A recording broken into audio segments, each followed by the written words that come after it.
This is the Lawrence County Sportsnet, powered by LCAP. About to bring gold back to Lawrence County. Your home for the County of Champions. And how sweet it is! A state gold medal for the Union Scotties! And then the Shenango Lancers are your 2A softball champions. The trophy lifted high. The 10th seed Union Scotties are WPIAL champions. Not a Cinderella story, a championship story here. And your 2023 WPIL 2A Girls Champions, the Shenango Wildcats. The pitch from Bruce, here it comes. Look at this! Union wins it! The Union Scotties have WPIAL Championship 10. The top local athletes and the top sports moments all featured here, live or archived at lcsportsnet.com. Worker down inside, and alley-oop, the young gun. She'll strike it, and score! Feature 100 broadcasts of county events in over a dozen sports. Your voice for Lawrence County sports. The gold ball headed home to Newcastle. This is the Lawrence County Sportsnet.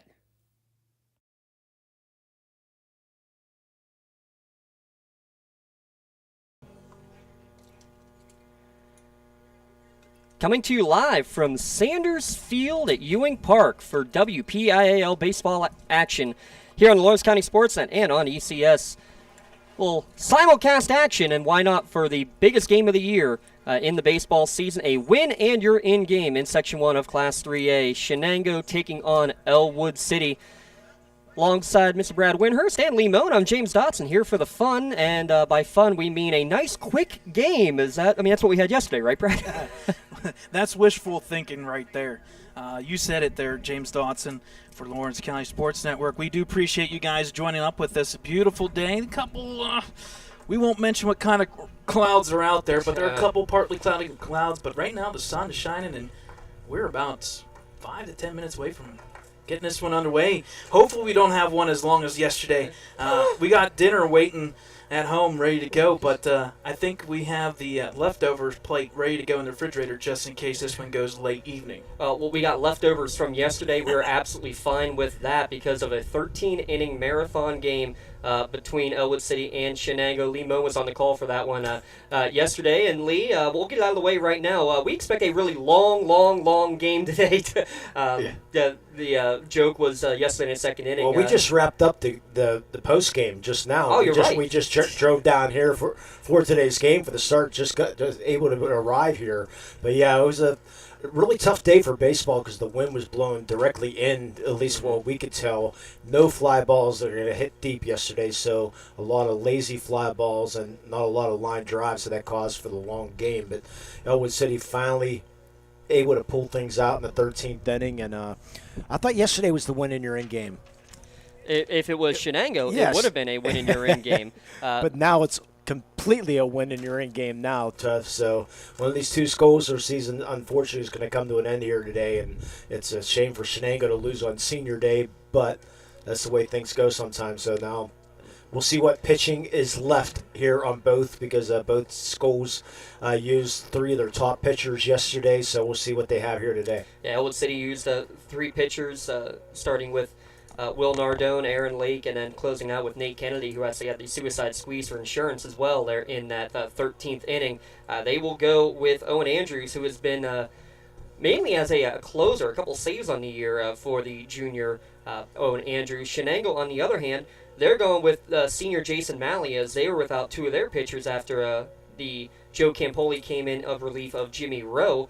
How about this? This is the first start of the season for Jason Malley. But hey, I like that from Coach Othides, saying, hey, let's go with a senior who I'm going to trust to throw out there. Might not have a start on the season, but that's somebody that can be trusted, Brad. And I think that's a great way to look at it and say Owen Andrews may not have started many this year, but somebody who coaches put in tough situations already this year. Let's go and give him the ball right away. Yeah, man, he started he pitched for Ellwood City his freshman year, and now he's a couple years into it. He was one of the primary pitchers actually last year's group, and he pitched down in Orlando when we started off at the beginning of the year down in Florida. But this year, the go-to guy has been Will Nardone, and they brought in a couple guys, and I can guarantee you there's a couple extra on the backside that we won't necessarily hit point on, and hopefully we don't have to go to them. But the one standout that you could see today possibly coming in, you would never expect this out of a shortstop, but that the senior Isaiah Lutz, you want to talk about seniority right there, that's a possibility, and it's a slim chance, but you never know. You could see possible Joseph Roth pitch as well. I think that's if we go into 18 innings, potentially. What else is he doesn't do anyway, so you might just throw him in there. He does every single sport you can think of except one. And Gymnastics. I know they were talking about it on the broadcast yesterday. Could you see him as a tight end or a wide receiver? My goodness. Yeah, Eric mentioned that. Yeah, he missed his calling right there.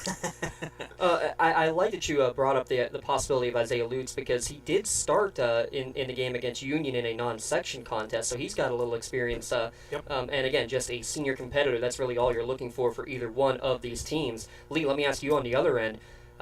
We were kind of joking about it beforehand of the back-to-back games, and now you have to go and get yourself remotivated.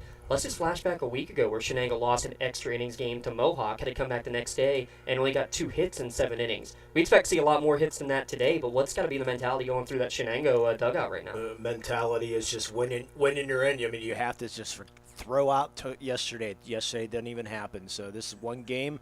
Throw everything out for the whole season, basically. Whatever you've done, concentrate here on today. You just got to really focus and try to jump on this Ellwood team early if you can. Yesterday they fell behind 3-0, and they were able to battle back. But you want to jump on this Ellwood team if you can here on their home field. What do you mean yesterday? They've done that all year, according to Coach Othides. Yeah, Coach, he told me that before the game. He says, yeah, I'll tell you how we play. We give up runs in the first inning, then we'll give up more in the second inning, and then I say, hey, guys, let's start playing ball, and then we start playing.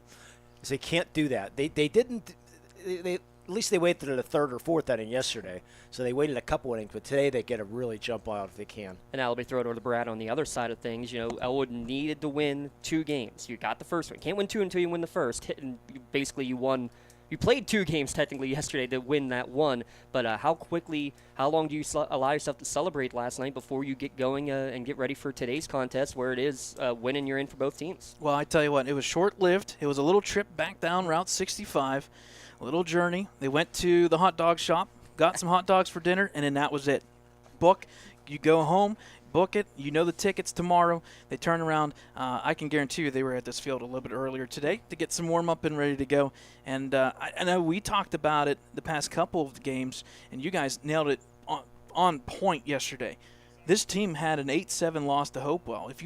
If that was a flip score, this may be one of the hotter teams at the 3A level, winning 6 to 7 games in a row, and all of a sudden, you guys talked about it yesterday too, the 60, 70-some runs that they've scored.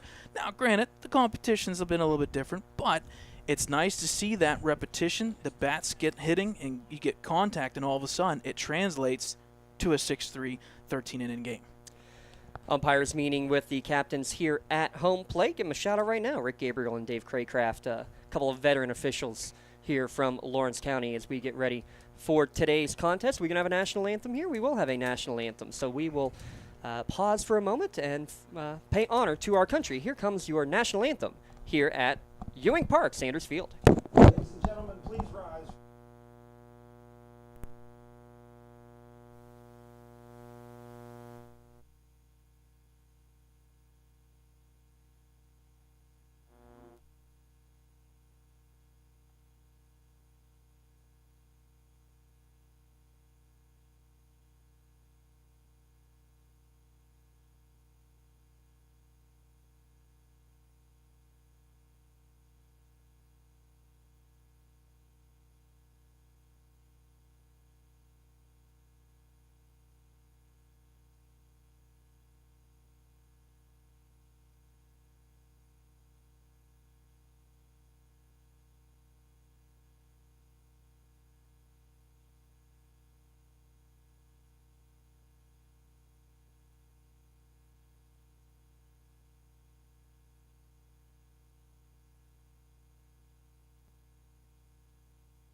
Let's play some ball. Two big games here in Section 1 of Class 3A. Of course, this one, the win and you're in between Ellwood City and Shenango. We also have coverage up in Bessemer, the battle for first place. The winner of Mohawk and Riverside will be the top team here out of Section 1. And say that again, Lee? And more likely the number 1 seed in the WPIL also. Absolutely. We expect that to be potentially the case. We'll keep you updated on that one. You can flip your your smartphone over, your computer, whatever you go dual screen, whatever you can do. As we already have.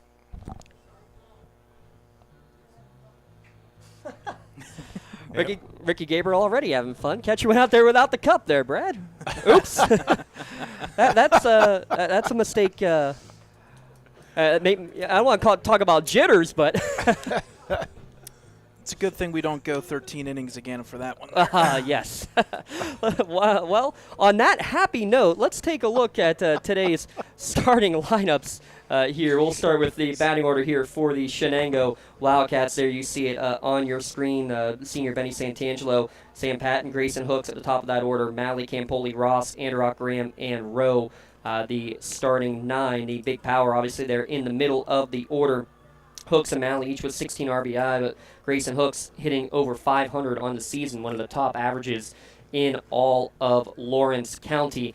And they will go against the defensive alignment. It's brought to you by Medora Bonner Law, your defensive alignment here for Ellwood City. The outfield from left to right is Biscup, Cuevas, and Landis. The left side of the infield, Lake and Lutz with Kennedy and Nardone on the right. Jordan Keller, now he's behind the dish, ready to go as the catcher for Owen Andrews. Again, making his 4th start, 6th appearance. He does have 2 saves on the year. Just 10 innings pitched, and I think that's one of the keys that we'll have to be talking about here today, gentlemen. The inexperience in terms of varsity innings this year. Obviously, these guys have thrown many times throughout the course of their career, but 10 innings on the year thrown for Owen Andrews, 9 2/3 on the other side for Jason Malley. How deep is your bullpen could be the issue, but then at the same time, if one of these starters gets on a roll, that's just a blessing in disguise for these two teams, right, Brad? Yep, it does, and it makes you wonder if that's going to change how you approach the baseball game here at the plate. Do you decide to kind of not swing at that first pitch, kind of hold back? Because yesterday they had a bunch of fly balls. Mm-hmm. Maybe today it's not necessarily the wind that may be the factor. It's, hey, if we can get that pitch count up high enough, hit that 100 mark, maybe that has to get to the bullpen. But nonetheless, a big one here. Owen Andrews, like we said, he pitched a couple games last year, but very youthful, but got defense behind you. Let it pitch to contact. Brad, you're really familiar with this field. Yes. Tell us a little bit about this field with the way the boy. wind's blowing, and tell us a little bit about how this might play. 9 times out of 10, it'll go from left field to right field, coming inward across the field. Every once in a while, you'll see it quickly switch and go the opposite direction, and there have been several games where it has quickly turned a prize across from the creek behind us here, gone straight through the Little League, and that's why you've got a gentleman named Aaron Lake who's hit 2 home runs, and one of them right off that WPIL championship sign, pretty far. It's about 400 feet to center field, so it's pretty far hit. And you notice he said crick and not creek. I like did it. hear that. I like it. But he was talking about a lake in there as well, so I got a little bit confused. 79 degrees, beautiful day. Can't believe the weather has held out the way the forecast had looked a whole week long. 29, partly cloudy, beautiful day here in Ellwood City. Lincoln High School, Shenango High School. First pitch coming here at 4:40, and it's swung on and ground ball. Nice backhand there by Lake. Throw across the diamond, but it's going to get away from the first baseman, Nardone. Throw was low, and that's going to allow the runner to get to second base. So a hard hit ball, but that's going to go down as an E5, I would think, right off the bat. And that actually kind of answers one of the questions I had, gentlemen. Might you see more patience at the plate in terms of taking a strike? But Nope. Nope. No, they were first pitch swinging yesterday also, but that's just a nice backhand play, but had too much time, I believe, and just made an errant throw. Not the way you want to start. I love hearing it, though, from the dugout. Hey, let it go. Let's get right to the next pitch. And Sam Patton coming to the plate, hitting .362 on the season. Yeah, we mentioned yesterday he's part of the bocce team at Shenango. Also football. There's Owen Andrews, the junior. This one in there for strike one. And I didn't realize that Sam's brother Will was playing football for Penn State. Yes, he was a preferred walk-on. Yes, I did not realize that. Santangelo reached on an error to start the game. 10 minutes behind schedule, why not? This one lifted down the right field line. A lot of room over there, and it's going to fall just foul. About 3 feet foul down the right field line. A lot of space in foul territory. I mean, I think Neshannock might be the only other one in the section with more space here, Brad. You have to run everything out. You can be tagging on foul balls here. Absolutely, and it's been crazy to see 9 times out of 10 when there's a foul ball down the right field line, all of a sudden they'll come back and they'll hit it down the third base line. But you said it, a lot of field to play here, and catcher got to be ready to go for a pop fly back to the press box. No balls, 2 strikes as Owens kicks and delivers. This ball grounded towards short, taken there, kind of falling backwards by Lutz. Good throw across the diamond to get the out. 6-3 on the putout. Runner Santangelo stays put at second base. Beautiful play there, Brad, to regather himself. Had a little more time and fired it across nicely. And give credit to Lutz. He's one of your 3 seniors on this team. He's come a long way at that shortstop position, doing very well on defense. And he'll be playing at the next level. Junior college. Escapes me every time where he is heading. It escaped me as well. Put me on the spot. He said, I can tell you right now, he said at the South Carolina Lancaster. There it is. That's a Division I JUCO school. That's why you bring Leamone along, guys. And actually, I just had a player from Pine Ridge, the name escaped me, is going to the same school. There you go. Never heard of the school and heard it twice in a week. First pitch here misses outside, ball 1 to Grayson Hooks, and glad you mentioned that, though, because a lot of those junior colleges in the South, they do have a good recruiting base here in Western Pennsylvania. A couple in particular that where Tyler Kammerer from Shenango ended up going for a couple of years. They got a good feeder program essentially coming here from Western PA. As this one's beat into the ground towards second base, Kennedy fires across for the second out. Santangelo will advance to third on the play. Yeah, I saw SC Lancaster's like, no, you can't be going out in horse and buggy land. So. Too good. 2 down. Jason Malley now stepping to the plate. By the way, good recovery here by your pitcher here in Owen Andrews right now. Yeah, for sure. After giving up a reach on error on the first at bat, getting a couple of ground outs. Now Malley coming to the plate, again tied for the team lead in ribbies, and he's going to take his 9th hit batsman on the season. I was ready to say the team lead in hit batters. No, that's his 9th. Sam Patton with 10 is actually ahead of him. Number 2, Joe Campoli. And Campoli was the one that hit it hard. yesterday. I guess we're going to get a courtesy runner here, James. Yep, that's Tyler Hauk, who started yesterday, not getting to start today, but maybe this could have been part of the idea, was using him as a runner at situational times. A couple of stolen bases on the year. Now with 2 down, as you mentioned, Joe Campoli to the plate. He does have the team lead, 18 ribbies on the season. Hard luck loser, pitching 6 innings of relief. Was Campoli. The lefty steps in. First pitch misses downstairs for ball 1.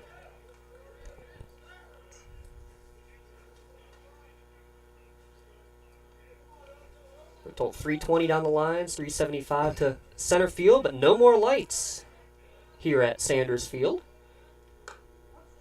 That one catches the inside corner, evens the count at 1-1. What is the prognosis on that for the future, Brad? I will just give you, there are things in place. We got thumbs up over there. Yes, yeah. Good. We'll go with the thumbs. We'll leave it at that. Enough words said. Here's the 1-1. Ground ball left side. That's going to find its way through between short and third. Went with the pitch. 19th Toshiba RBI on the year. And first run on the board comes to the visiting Shenango Wildcats here in the first. Boy, Campoli just placing that perfectly. Like you said, went with the pitch. He didn't try to do much with it. Saw the hole on the left side. Just poke it through, get the run. So Hauk now at second, Campoli at first. 2 down.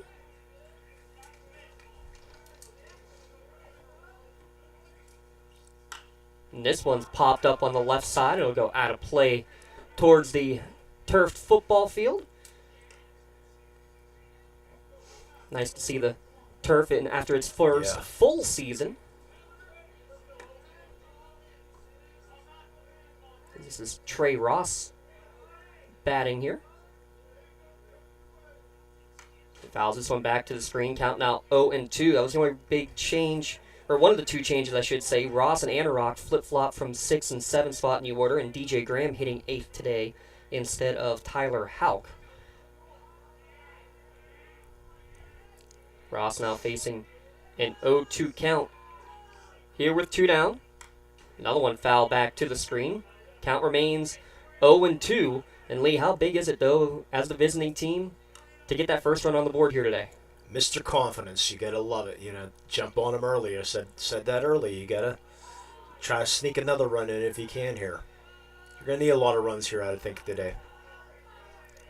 6-3 and 13 innings yesterday, though pitching staffs will be dwindled as this one's lifted towards center field. Cuevas going back on it, turns the hips and makes the over-the-shoulder catch for the 3rd out of the inning, but a run on a hit. There was an error with 2 runners left on the bags. We've played a half inning. Shenango 1, Ellwood City coming up to bat, so let's flip the script and take a look at the Ellwood City starting lineup here today. Again, your starting lineup's brought to you all year by Doran Concrete, laying the foundation for your team.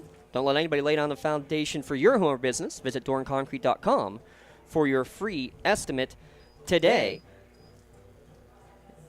As we take a look over on the other side, here we go. The Ellwood City lineup. The designated hitter today, Joseph Roth, played first yesterday. He is the DH for the pitcher, Owen Andrews. But Biscup, Lutz, Keller, Lake, Kennedy, Nardone, Roth, Landis, and Cuevas are the 9 in the batting order for Ellwood City today. And Brad, I'll ask you here first. 9 hits in the game. Correct me if I'm wrong, that it was 4 in the 3-run third, and then 4 in the 3-run 13th, so only 1 hit scattered amongst the other 11 innings. I think more consistency top to bottom throughout the course of the game, innings 1 through 7, maybe beyond, is going to be the key for Ellwood today. Yeah. And it's not it's a broken record, as we talked about. Shenango coming out early in that first, second inning, getting some runs, and that's one thing that Ellwood has done in the past 6-7 games. They've jumped out into a 3-4 run, and they've kind of set the tone. And this is a big. It's every half inning is going to be big today, but this half inning right here, if they can get that run back, relax, breathe a little bit. But the big one for me, the middle of this lineup, we can talk for days about the first 4 hitters, but that 5th hitter, Nate Kennedy, he has come alive the past couple of weeks, not only pitching, but his bat was very quiet to start the year. Now it's just been very consistent. Nothing splash happy. They don't hit for extra base hits a lot or plenty, but they find the small ways to make it happen. There's a look at your defensive alignment, brought to you again by Medore Bonner Law. Make sure you have the best defense behind you with Medore Bonner Law. Visit MedoreBonnerLaw.com, a community firm with personal connection and individualized service. 4:40 was the time of your Penn Ohio Bottled Water first pitch. We'll actually have our Penn Ohio Bottled Water podcast return for the playoffs coming up. We'll take a look at the... Lee, I hate you. Jim Moore, I really hate you. But that's another story. Well, if you notice, that's my text now. It is. It's back. We know it's playoff time when you start hearing Lee Moan's phone there in the background. Jason Malley on the bump. First pitch in there. Upstairs for ball one to Jacob Biscup. Malley, an 0-1 record. His 7th appearance, but this is his first start of the season. 2-0 the count to the leadoff batter. Biscup hitting .388 on the season.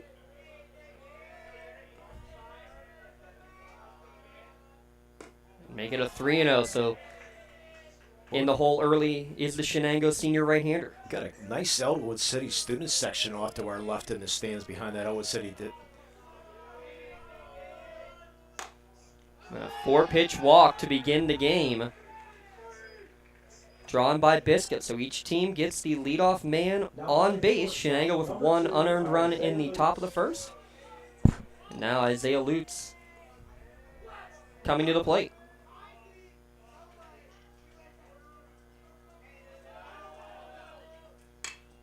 First pitch swinging is Lutz. It's going to be lifted towards center field. Hooks going towards right center is going to make the catch for the first out of the inning.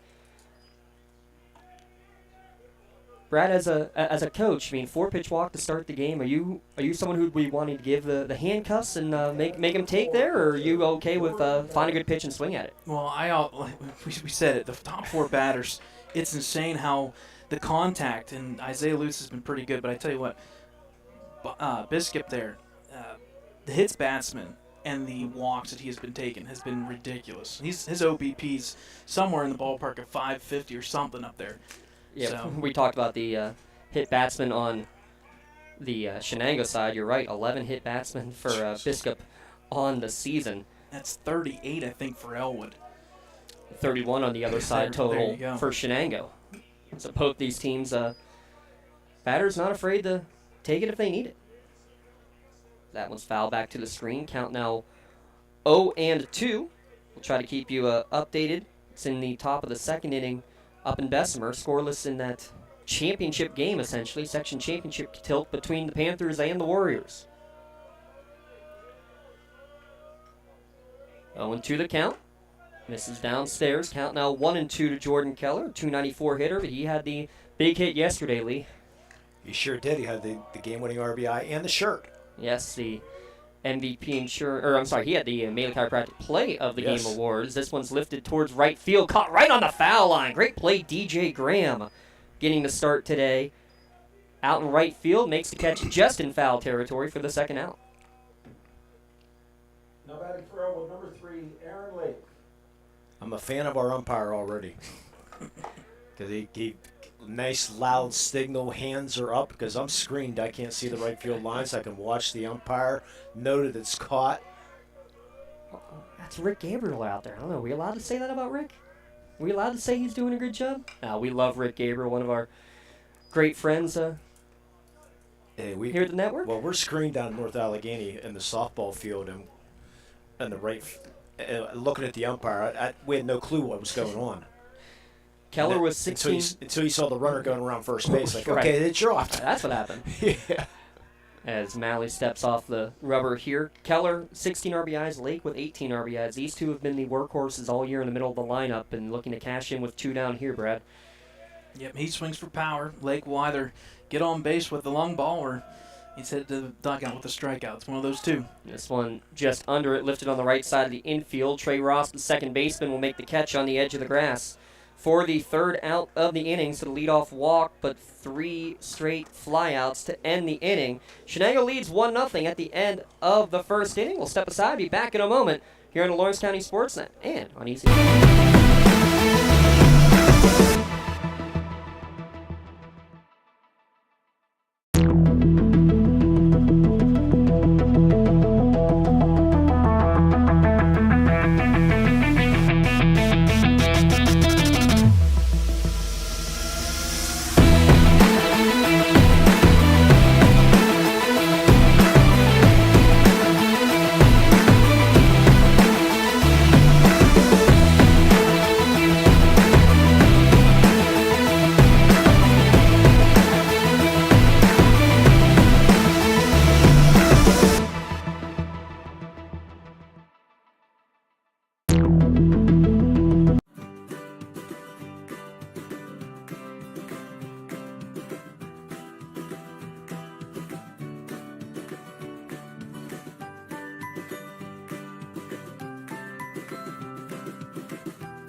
Back to the action. First pitch thrown in here in the top of the second inning. In there for strike one. 7, 8, 9 hitters. Christian Anorak.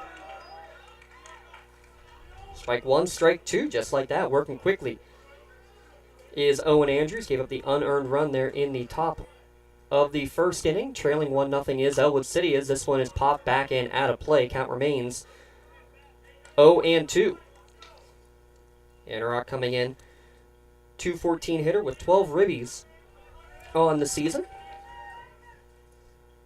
Another 0-2 pitch, foul right back to the screen. You mentioned the backstop, a lot of room, but it's also a hard backstop. So any passed ball, got to be on your horse there, right, Brad? Yep. Sometimes you get every once in a while you get a ball that'll trail off to dugouts areas, and it makes that throw down to third base or first base a little bit longer. Another breaking ball. This one's lifted towards center field, going back on it as Cuevas. Still drifting back, and makes the catch. That one didn't seem like much off the bat there, Lee, but it just kept on carrying. Yeah, caught up in that jet stream, and you heard Brad talk about looking at the flag. It's blown that way. And I've noticed that Cuevas is only a freshman, but boy, he's got some speed, doesn't he? I tell you what, I don't want to cross paths here, but look out for him on the basketball court a couple years from now. He's going to be something. Definitely one of the fastest players on the team, and that's why you're in center field. Breaking ball misses outside for ball one. This is the change to the lineup, and DJ Graham batting. So point guard then? Two guard. Okay, I think two. I think two. A streaky two. This one golfed towards right field and will end up foul. Good job giving chase there by Sam Landis. What are you guys talking about? Point guard, two guard, whatever. I thought it was fluid in these systems at this point, right? That everybody plays five.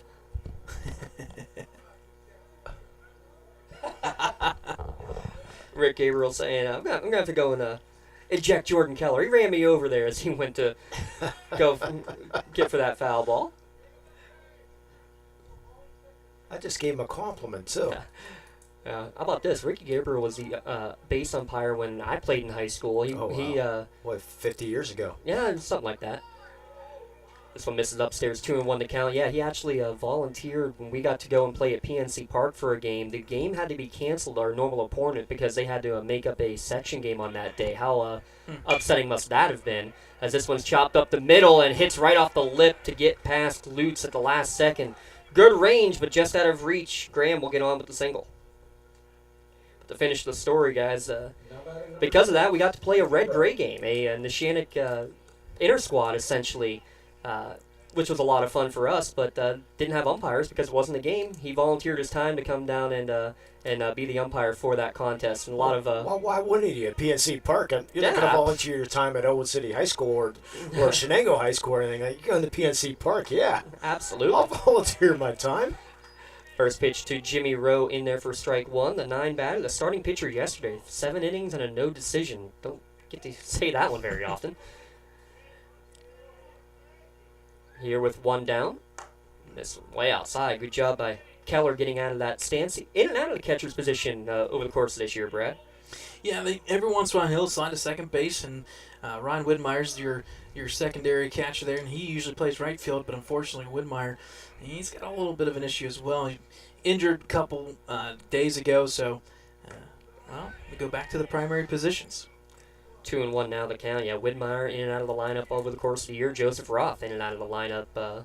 Pulled a hamstring earlier in the year. It's been a rough go here, but they're fighting through in this spring season, Brad. Yeah, it was a struggle against that Riverside series, and unfortunately that's where a couple of the injuries occurred. But we know Joseph Roth, and he can. We'll see him in a couple at bats here. He'll pull through, and hopefully we can get something going here shortly at the bottom of the inning. 2-1 count. This one misses off the plate as well. Hit the target, but setting up a little outside there was Jordan Keller. So 3-1 to count. Yeah, interesting though too, because Roth was the first baseman being DH'd for. Today, flipped the script. He is the DH and not playing the field. 3-1 count. This one ground ball towards third base, taken on a hop by Lake to second for 1. On to first for the double play. Feels like deja vu, Lee. How many of those did we see yesterday? Quite a few, and that's a great job turning that, because going in hard does DJ Graham too, but able to get that turn. So after the double play, the inning ends. Shenango with a 1-0 lead. We'll come back with our keys to the game when we return here on Lawrence County Sports and Ellwood City Sports. When it comes to shopping for insurance, there are thousands of options out there. MVP Insurance proactively shops and compares your policies to find the best coverage and rate. Josh Mathur and David Verratti want to provide you with a level of personalized service that you know that you are the MVP of their agency. They simplify insurance so you can live stress-free. Visit one of the locations in Zeno-Leopold or in New Springfield, Ohio. Call MVP for the win. Proud sponsor of the MVP of the game on the Lawrence County Sportsnet. Firefly Solar is a proud sponsor of LC Sportsnet. From our regional business partnership to our community benefits agreement with local schools, Firefly Solar is dedicated to being an outstanding neighbor and beacon of economic support to the Lawrence County community. Let's create a stronger energy infrastructure while preserving the agricultural beauty of Lawrence County. Visit fireflysolarpa.com for more info about the Firefly Solar project. Firefly Solar, creating a brighter future in Lawrence County.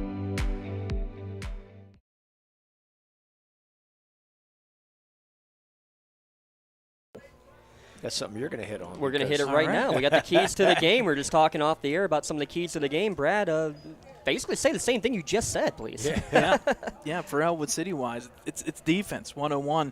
They're coming in. I want to see their field percentage. It definitely went up yesterday. It was coming into yesterday's game, I think it was 933 overall.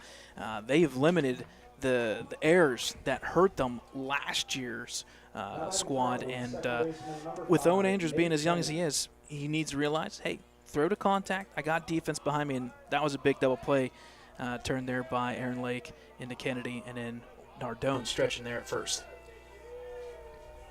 Now in the bottom of the second inning, and it's the 5, 6, 7 hitters due up, Kennedy, Nardone, and Roth.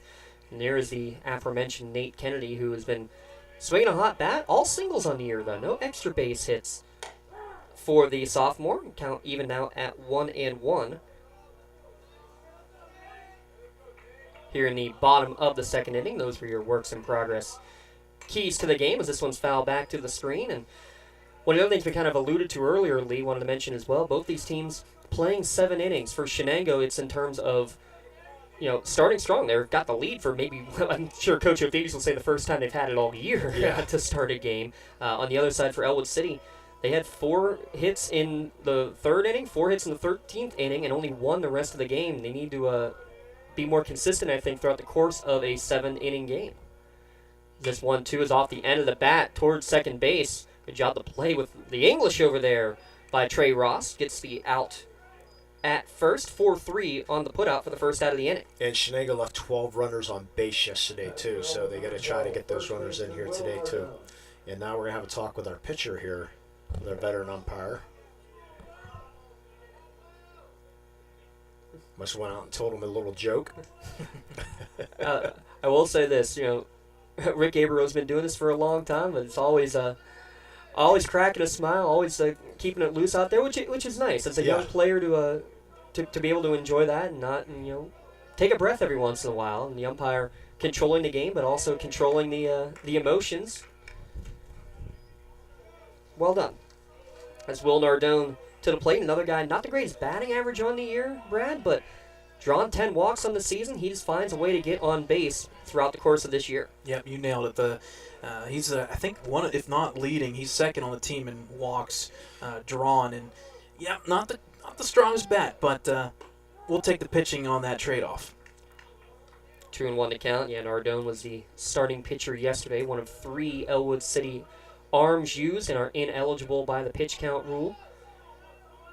For today's contest, swings and misses of that one count even at 2-2. Speaking of pitchers, want to mention it is no Lucarelli in the Riverside game. It is Hunter Garvin who pitched the 7th inning yesterday. Not a surprise. 2-2 the count here. This one ground ball towards the right side of the infield.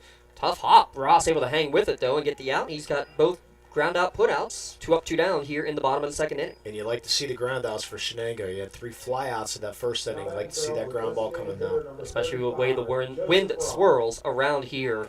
Now Joseph Roth, this will be only his 12th at-bat of the season, potentially, if it is an official at-bat.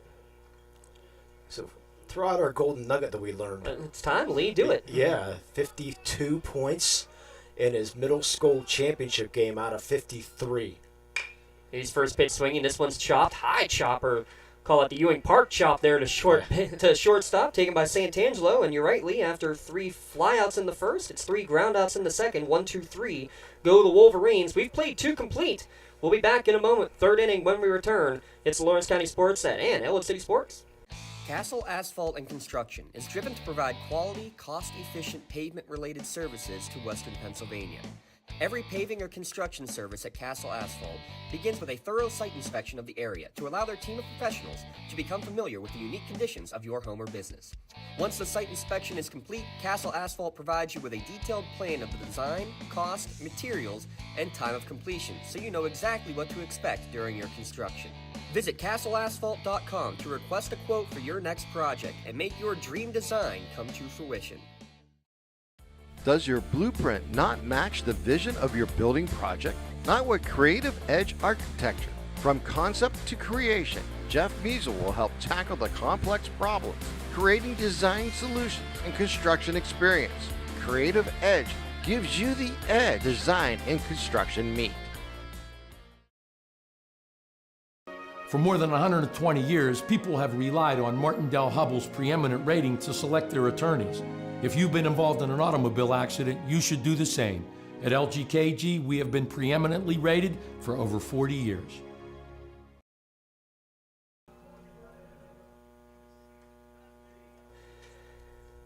Top of the third inning coming your way. Glad to be here on the Lawrence County Sportsnet. A little tradition that we do here with our Sportsnet broadcasts. We call it the middle 3. We flipped the script, so you didn't know it was coming. Brad Windhurst. I don't. You want it? You want the call? What? Oh, perfect. Yeah, absolutely. Take it. Take it away, Mr. Brad Windhurst. Oh, there's your fly ball once again. We just traded off ground balls, fly balls here, right to center field. Cuevas back about 10 feet in from that fence line. Good fly ball, first out for Owen Andrews on the mound. That's Santangelo, Patton, and Hooks. Yeah, that was in the contract, by the way, if you read the small print that Brad must do play-by-play. So I forgot to put my initials on that one. We appreciate you joining forces here. It's going to be a lot of fun, and though for Ellwood City, obviously, the scoreline not what they want at the moment. Still a lot of game left to be played here, Brad. Plenty. This is where you kind of hope for maybe a little offense kicking up, but you keep it at 1-0. You're right there. Second pitch there misses. Evens count 1-1 here. Yeah, Sam Patton's dad played football for IUP back in the days. And his Uncle John played football for Clarion. Ooh, those are fighting words for me. and both graduated from Laurel High School. Ah, the Spartans. Let's give a shout out to the Spartans. How about that? They're back in the playoffs after a couple years missing out. Yeah, they've always had a pretty good squad there. We played them in I don't know, I forget if it was 2A or 3A, but we played them a couple times in section, and it was not ideal, not fun going up there at all. So full count here from Andrews to Patton. Contact to the right side. This is going to be a line drive, base hit down that line to Landis in right field. Good full count pitch. Good contact by Patton. So a hit every inning so far now for Shenango. A one-out single for Patton. Now batting center fielder. Grace. And you actually had a non-section game against Laurel earlier this year. Yes, that was a high-scoring affair, 10-8 if I remember correctly. Well, we'll leave the score a little bit alone. I know what you're going to say. I know the umpires kind of apologized a little bit on that one, but we'll let it slide. We'll let it slide. First pitch swinging here by Hooks. Up the shoot. This is going to be a tough one. It's going to roll off the glove. Somebody's not covering second. Wow. Shenango gets lucky on that one, if there is luck. Fly ball, pop fly to center field, and Cuevas has been playing back a little bit deeper with that hit and that wind, and all of a sudden it drops in between all three, and then the mental mistake by Andrews, because everybody's going out to cover, looking for that fly ball. Andrews has to be in that position to be on the bag, and just a mental mistake, and Shenango takes advantage. Well, almost a mental mistake by the base runner too, Pat, because he was retreating. He saw it hit the glove of Cuevas, and big props to Cuevas on that dive. I thought he made the catch, but it just hit right off the webbing of the glove and fell down. Unfortunately, like you said, nobody covering, so it will go down as a hit. And give credit here to Shenango back-to-back. Get some contact. Good hits here. Still with just one out. A one pitch here from Andrews to Malley. Inside, jammed his hands there. Fouled back, makes the count 0-2. Big out here possible for Owen Andrews. Got to get back into this one. And Lee, how about this? Again, the first pitch swings on those last two bats for the singles. Yeah, very aggressive.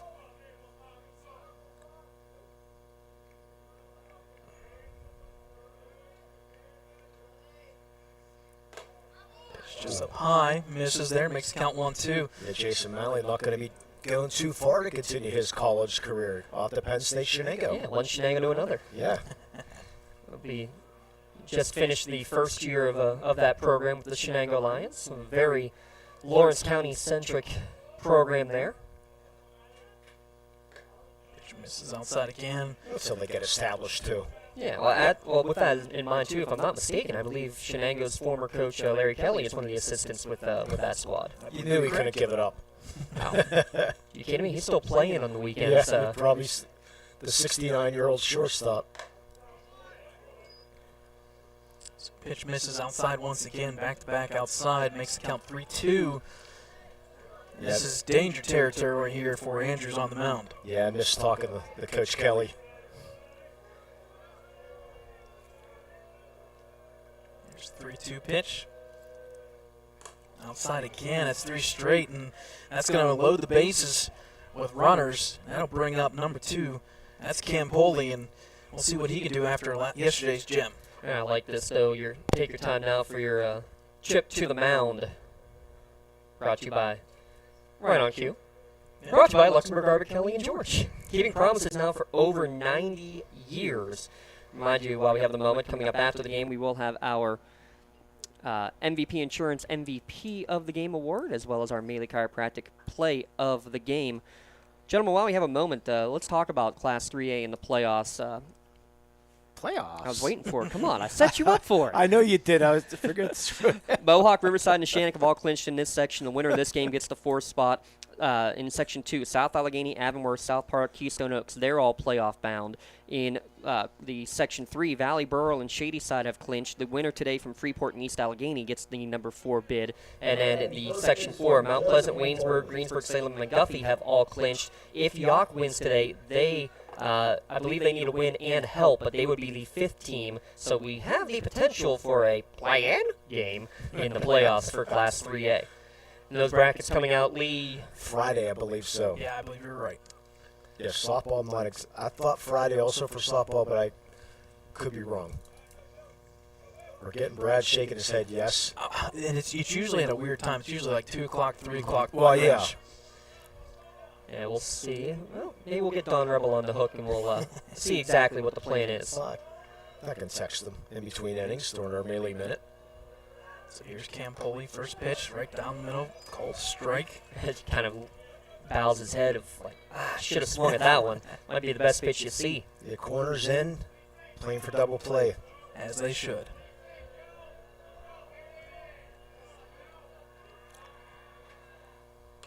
Jammed them again. This is going to go out foul territory.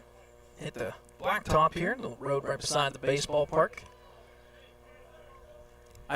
That's always been just an interesting concept to me that there's a road right beside the ballpark, and people still decide to park right beside the ballpark. Well, it's a big fence, it's a big net.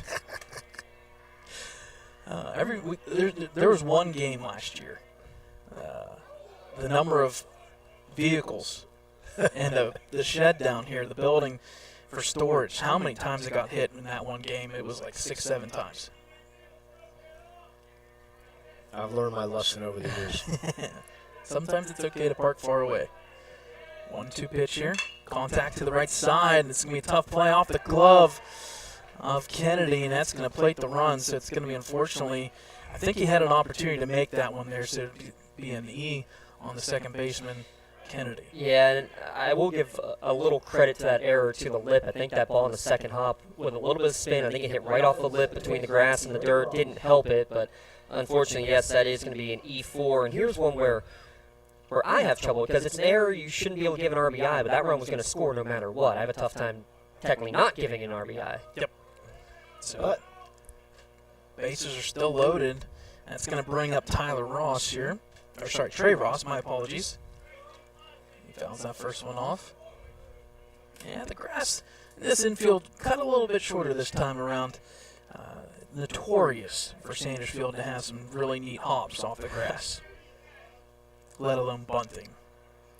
Contact ripped to the right side. This could be trouble. Landis is going to track it. Nope, it's going to go all the way to the fence. That's going to plate one. They're going to try and send the second one. Throw comes in at second. That's going to plate 2 runs. Good contact there by Ross. Yeah, that one smoked off the bat, and then one hops the fence down the right field line. Really no chance for Landis out there in right field. And that's the big inning that Shenango did not have. They had a 2-run, what was it, 5th or 6th inning yesterday, but 3 runs here in the 3rd. Broken this one open, 4-0. They now lead. Yeah, so far the offense for the Wolverines, it hasn't been there.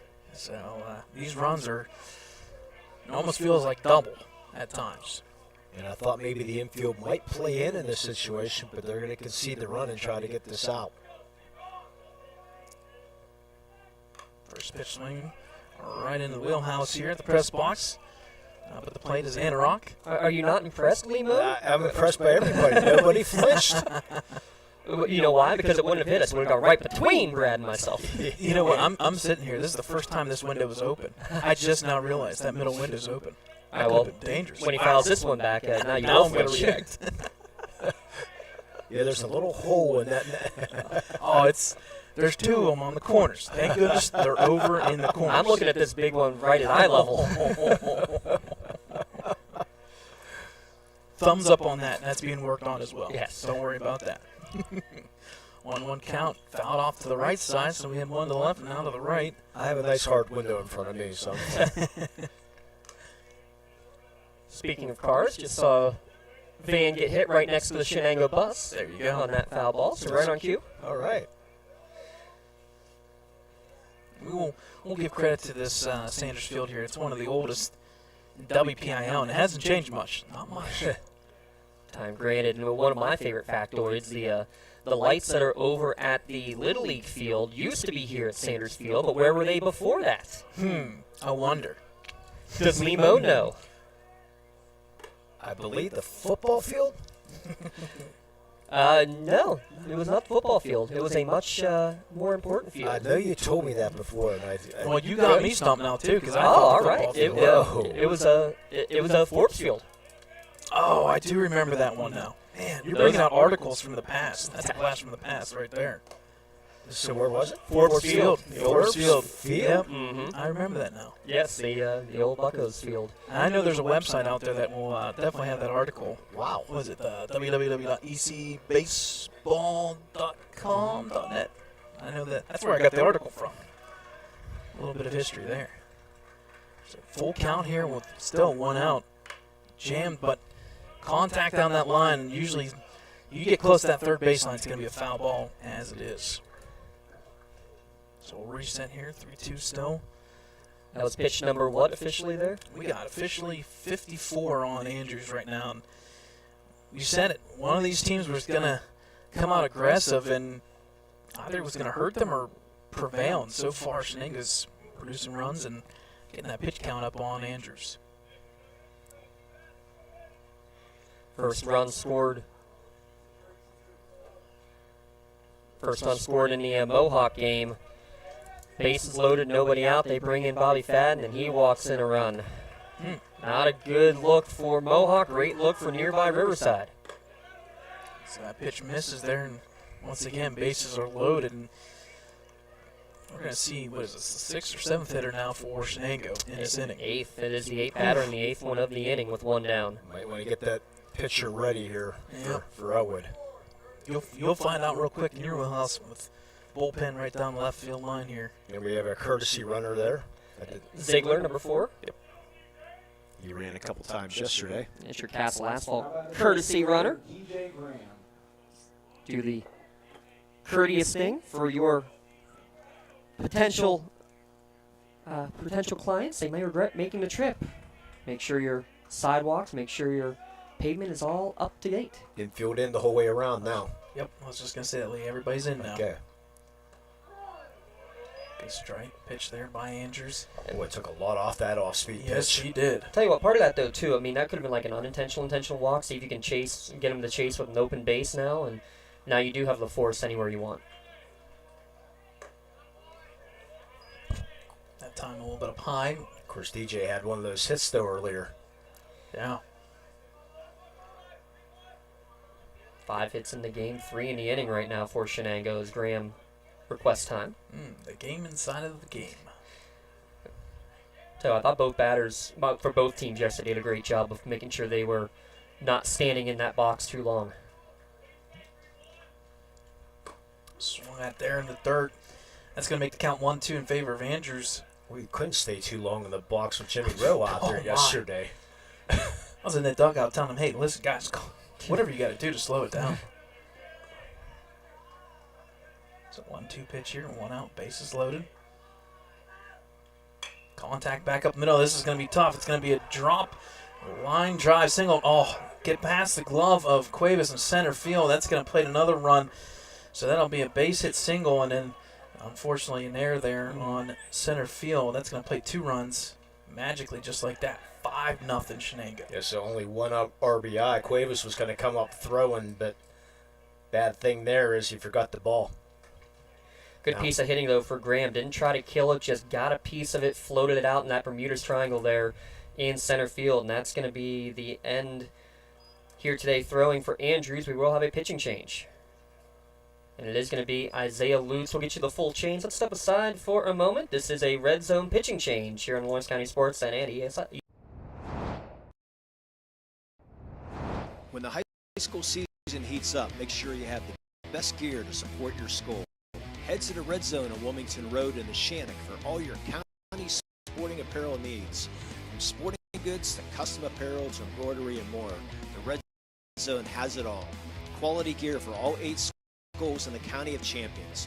Stop by and enter the Red Zone or visit them online at theredzonesports.com. Score big at the Red Zone.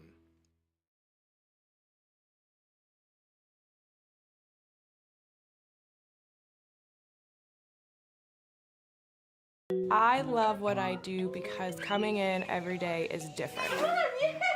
How can you not enjoy these kids coming up and hugging you and giving you these great smiles all throughout the day? You guys ready? Seeing the progress that our kids make every single day is one of the reasons I love coming to school. What should we do? We have fun. LCAP Early Learning Centers is hiring. Help empower young minds in Lawrence County and become a superhero today. Apply at lcap.org.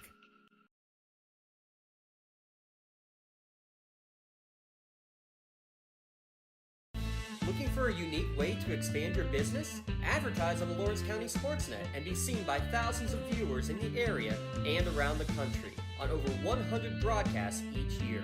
Visit lcsportsnet.com and click Advertise with LCSN.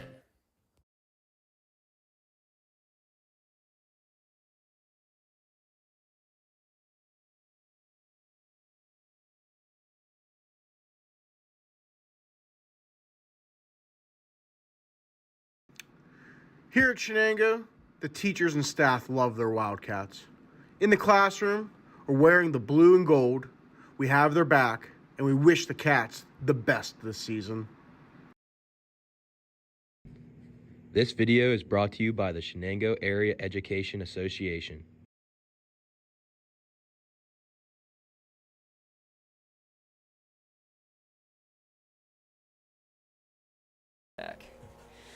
So here are your defensive changes for Ellwood City. Isaiah Lutz will move from short to the mound. Lake goes from third to short. Kennedy from second to third. Landis from right to second. And Matt Kelly enters the game in Owen Andrews' spot out in right field. Lee Moan, if I can get that on the graphic, you can definitely get that on your little chart over there. I got it on my chart. It's perfectly done over here. Going to be creative at times. So 1 1/3 innings thrown here today, and now it's going to be runners on the corners for Isaiah Lutz coming in. Only, I believe, his 3rd appearance on the season, Brad. Yep. And with that fielding error there in center field, that officially makes the score 6-0. Just a little update there, 6-0 on the scoreboard. And Isaiah Lutz, we saw, and to add to what we talked about in the pregame, he not only pitched a complete game and really good game, he pitched on Senior Day. So that was a great combo for him, and it was a nice and joyous day to see that one 10-0 in victory of the Wolverines. And there's a first pitch swing right down the baseline. It's fair. This is going to be trouble. It's going to be a stand-up double, and that's going to plate another run. Wow. Hot shot grounder right down the line there by Jimmy Rowe, and Shenango has now batted through the lineup as Santangelo will come to the plate, and he kicked this one off. He's actually made the only out of the inning. Yeah, he had a rough day at the plate yesterday also. He was 0 for 6 yesterday. So you know he's due.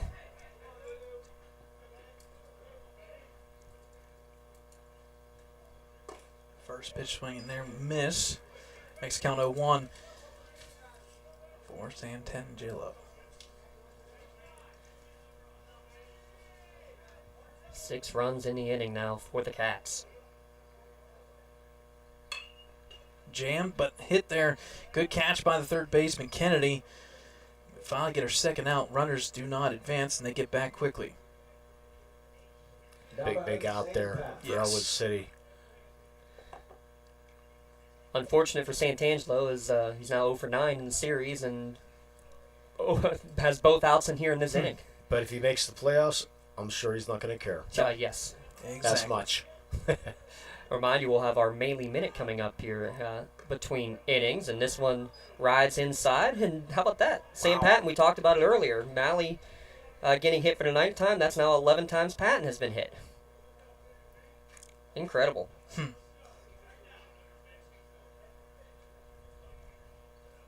Next up for Shenango. We're lucky that Maley Minute didn't happen now. It'd be the Maley Hour. How long this inning's taken right now. 4-0 in the middle of the 3rd inning. Riverside leading Mohawk. That game's about done.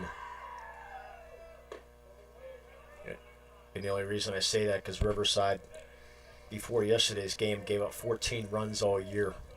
Yeah. They're the real deal. That is for sure. The question is, what pitching do they have? I mean, you got Lucarelli, but he's not throwing. You have Garvin available today. Hare threw yesterday. He's thrown great all year, but they got another sophomore. Freshman, I believe that's yeah. Actually, I think you're right. The freshman, yeah. Yeah, Coach Ollie Asher he's an amazing coach down there. Love talking to him. Wearing the batting helmet on it. Wise. I wish more would. 2-0 count here. Contact back up the middle of the Cuevas. He's going to have to track this one down. Takes a couple steps. Comes in, makes the catch. So the 3rd out there, but not before Shenango. Plates 6, 7-0 Shenango. And it is time now for our Maley Minute. So let's put it on the clock and let's talk about the teams here, Lee. We'll just go off the cuff and talk a little bit about the teams that we have here in Lawrence County. Let's start with Neshannock. They did it again yesterday, and it's a 1-2 punch. They've only had 4 runs all season long. And they knocked off the #1 team in 5A yesterday. And if you look, they did that yesterday. The day last year, they beat them 10-0 last year also. Yes, they did. So this is an incredible Neshannock team that's just on fire, and they're definitely the favorite in 2A.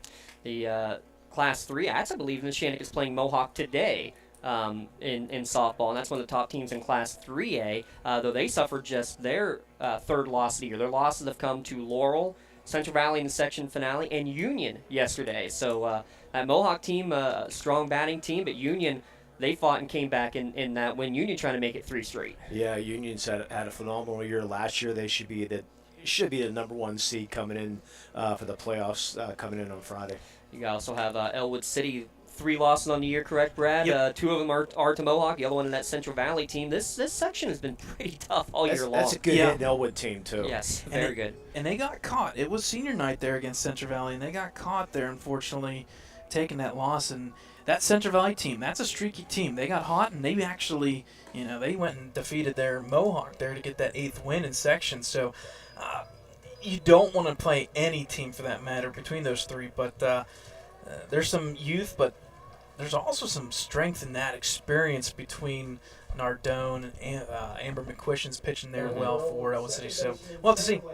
And real quick, Wilmington, there's no clinchings in District 10, but Wilmington should make the playoffs. They're currently second place in their section in Class 2A. They got a big game here today. Both baseball and softball, big games to try to secure second place. There's your Melee Minute, brought to you by Melee Chiropractic, keeping you in the game as we keep you informed of what's going on in the softball world across Lawrence County. And no, it's never a minute, Brad. The Melee Minute Plus. Have you ever heard of Thad, Dad, and Brad? Nothing's ever a minute. Any of the games that we go to are never a minute.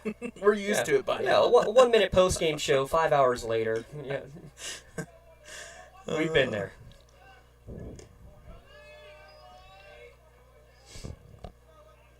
So what, got Landis, Cuevas, and Biscup here due up in the bottom of the third inning. Can't get them all at once, Brad. You just got to chip away one little run at a time if you're Ellwood here. Yeah, sometimes you just need a little bit of help in your favor too. If you can get a little grounder, maybe it goes underneath the glove, you take with a grain of salt and maybe get we just need a runner on base. And since Biscup, who led off the game with the walk, it's been 6 straight outs recorded by Malley, but this is kind of how things went yesterday too, right? Mm-hmm.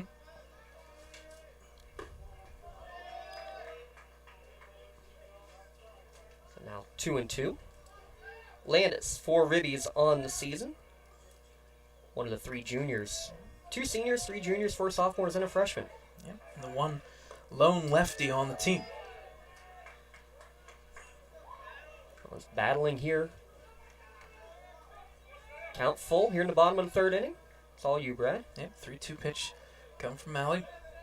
Andis inside, gets that ball for, and there you go. There's a little bit of a break. Get that first base runner of the inning.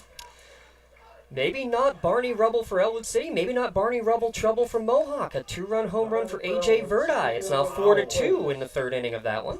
Okay. Contact, first pitch swing there by Cuevas. Throw is up and high. Does he come down? No, they're going to say the foot was off the bag. I agree with that one. Very stern, quick, safe call there.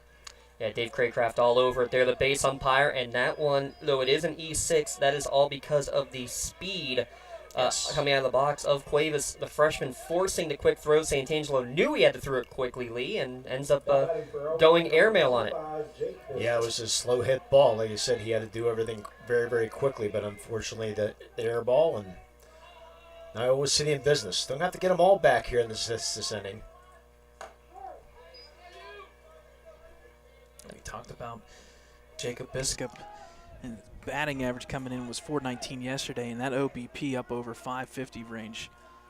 Hit several times over the 10 mark, and contact back up the middle. Play for here, off the glove, the shortstop. And that one probably would have been a potential fielder's choice there at second base, so I'm going to assume that one right again. Another error. But I'm going single. You're going single? I'm going single. We got thumbs up to our left, too. Right. I'm okay with being overridden by the thumbs up. Yeah, and part of the reason was left on that. It was a tough run. And again, part of the reason for it is similarly why I was debating on the ground ball that Kennedy hit off his glove. It hit right off of the lip, and I think Santangelo thought he was behind it, but he really wasn't. And just like that, bases loaded, nobody out. And one of the hottest bats at the top of the lineup, Isaiah Lutz, right around that 400 mark. Just give me a line drive, and all of a sudden this could be changed. Oh, there's a ground ball, and that's through the hole. This is going to be a tough play. No play. Base hit there for Lutz. Just like that, you played a run. It's 7-1. Great job by Coach Wise making sure he got Cuevas to not leave the bag, as that was really the only play was Santangelo maybe trying to backdoor Cuevas at third. Back-to-back infield singles, and now Ellwood City's on the board. It's still with nobody out, and that's going to get a conference trip to the mound. Another LGKG consultation out there on the mound. And by the way, I made a consultation with the Hall of Famer Don Rebel, and he says the brackets for softball is on Thursday. Ooh, okay. Did he say time? Baseball's Friday. No, he did not say time. I did not ask time. Check the Trib Live, tribhss.com Come on, you've been doing this for how many years now, Lee? TribLive.com. Trib, HSSN.triblive.com. Get it right, Lee. I will say, I'm still used to MSASports.com. There we go. It's a lot simpler. Yeah. That 2 o'clock, 3 o'clock window I love because It's anywhere between 12 and 2. And I like that because it's during the school day. Yeah. Which gives them an opportunity to watch the brackets live stream and sit as a team. Pitch misses up high, 1-0 count here, and which you will see that too. Mr. Rebel, make sure he said have people tweet in to say who's awesome. watching. Pitch swung at up high. This could be right to the bleachers. Wow, a foot over that fence line. Yeah, didn't get out of play by much. Again, a lot of foul territory over here down the lines, both first and third. A little more down the third base line. And there's Jordan Keller there at the plate, and he's been a double machine the past 2 or 3 games. I want to say he's got 4 doubles in the past 3 games alone, if in a triple. So 6 doubles on the year. Pitch misses up high, 2-1 count here. I mentioned Jordan Keller being on the golf team, and I mentioned that to Coach Wise. He says, "Don't mention that because he doesn't know where he's going to hit the ball, but he is on the golf team." So.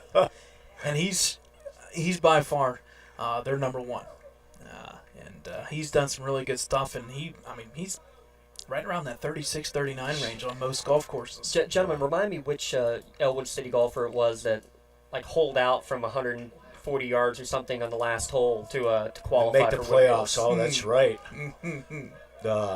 If we had internet in the box, I'd look at. Contact to the shortstop or second baseman. Throw to second in time, but nope. They're gonna say double play. Man, both were bang bang at second and at first. They will score a run, but no RBI, as it is a 4-6-3 double play to get Keller, and they were both very, very close. Boy, how about that turn from Ross to Santangelo? Had to be quick, perfect throws. Not batting for Ellwood, number 3. Well, that takes the air out a little bit. Does still score a run, no RBI. What is the reasoning behind that? A double play can't get an RBI. I don't get it.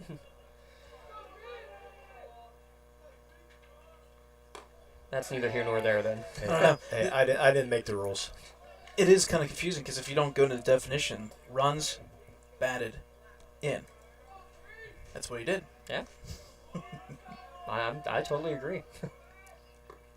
Pitch down low makes the count 2-0 in favor of Aaron Lake, and he's hit 2 home runs, both of them here, and one pretty much the left center field and one off the WPIL championship banner on the scoreboard. Again, it's either strike or hit or miss.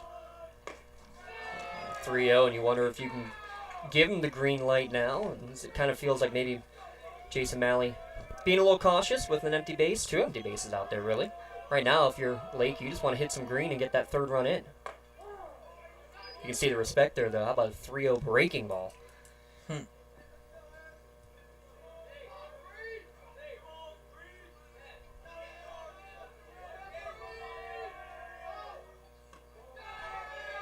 So there's your ball in the outside corner for ball 4. That'll plate Lake now at first and third, 2 outs here. An opportunity for that 5th hitter, and that's number 5, Nate Kennedy. Now, you alluded to it, Nate Kennedy being the kind of the hot bat right now. Yep, not extra base hits, but this is that crunch time, and yesterday he had a couple crunch times on the mound. And that's why he got our MVP Insurance MVP T-shirt yesterday. Absolutely. Spectacular on that mound to finish that one. Contact, tough play here for the shortstop throw. It's going to hop and off the glove, and that's going to be, unfortunately, short change. So it's going to be an error on the shortstop. Short throw, and that's going to play to run. And never hesitating at first base was Aaron Lake, going first to third on that errant throw as well. And why he did not go to second, I have no idea. He had plenty of time to get that throw over to second. I thought would be at least a better choice. You know what? With a longer throw, it's tough to say that. You're going in the opposite direction. You know that you have a bigger lead with 2 outs. A lot of players end up being taught that that's the way to go. I don't always agree with it, but essentially you know that you have the same amount of time no matter what going to first, where you may have not as much time. And think about the last double play ball lead that he barely got it to second base. He might be thinking in his head his only play is at first. I'm not out there. Just That'll bring up Will Nardone, and we talked about it in the first inning. Not the best at bat, but he had a big one yesterday, batting in 2 runs on pace on the mound, but 2 RBIs yesterday in that, what was it, 4th inning, I believe? Yes. Yes. Yeah, very athletic family. Sister Angie playing volleyball at Westminster. All over the place. And 6th also, RBI of the year, by the way, with those 2 yesterday. Yeah. Also, Adrian playing softball at Colgate. And Angie and Adrian played against each other for softball. Yes. Yes, they did. Since Adrian played at North Catholic. Contact foul out of play. And didn't they come up with a shirt that had half North Catholic and half Ellwood shirt, if I'm not mistaken? I for the believe game? they did. So that's a couple of players in this area then playing softball at Colgate. With isn't Nalia Noge at Colgate? No, she's Fordham. Fordham. That way. Ooh, wow. Yeah, Close. it's upstairs.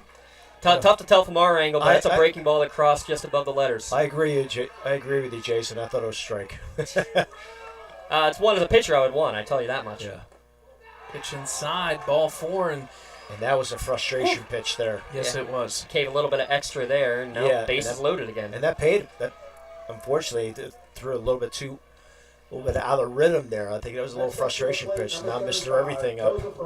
So Shenango had 12 batters in the top of the 3rd. This is the 9th of the bottom of the 3rd for Ellwood City. This is about what scoreline, at least, we kind of expected going into this.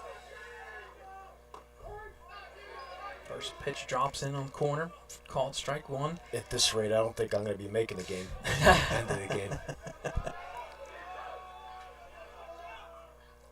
That one up high, evens the count 1-1. It looks like we got a bullpen opportunity here for Shenango. Look at the lead that Kennedy's getting at second base.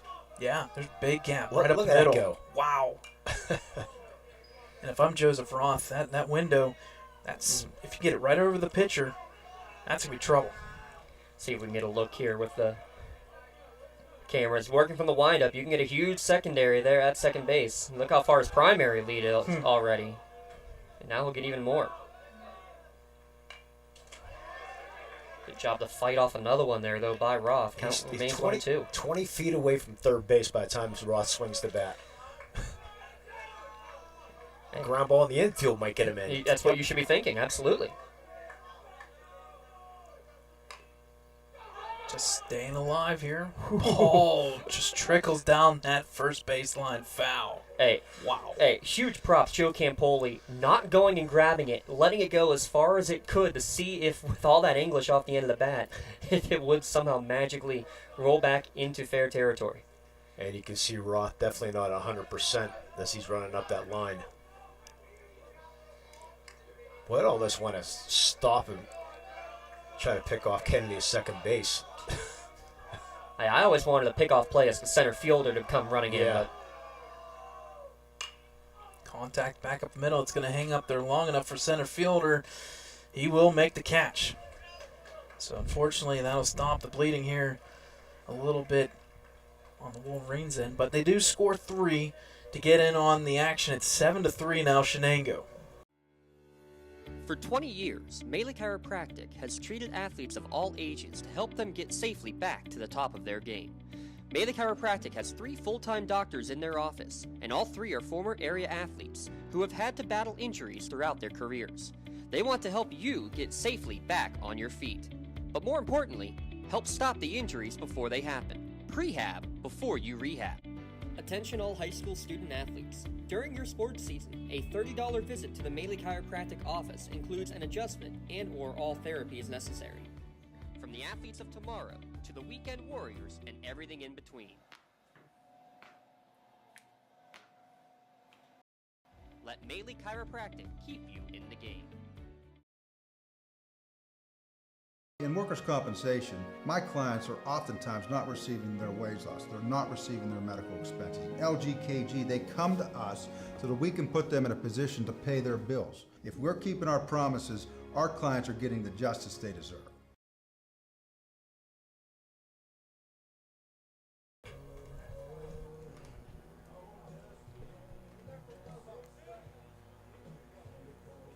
Both teams leaving the bases loaded there, Brad, in the third inning. 6 runs on the board for Shenango, 3 for Ellwood City. Still plenty of game left, 7-3 at the end of 3 innings of play. Yeah, if you're Ellwood City, you feel pretty good scoring 3 runs in that inning. And then all of a sudden you look at it, you left the bases loaded, and you just creep over to that left shoulder of that scoreboard, and it's 7-3. Still plenty of time. We've said it, 13 innings yesterday. I don't think 13 today, but who knows? It just takes 1 inning to change that. I'm thinking 13. I was waiting for you to say 21, but I won't be here for 13, so. So Isaiah Lutz still pitching here for the Wolverines on the mound. Got out of the jam last inning. And at the plate is number 15, his counterpart, that being Jason Malley.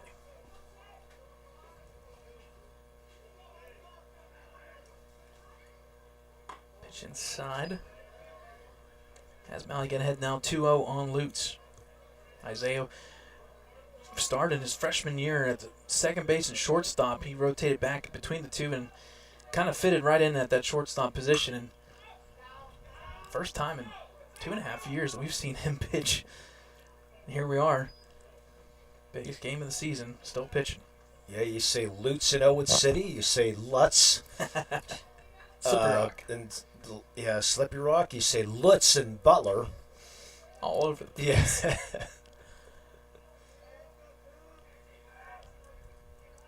There's a couple of those here in Ellwood City. You can ask Widmeyer.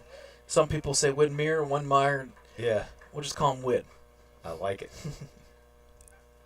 Contact again. That's going to be probably the shed.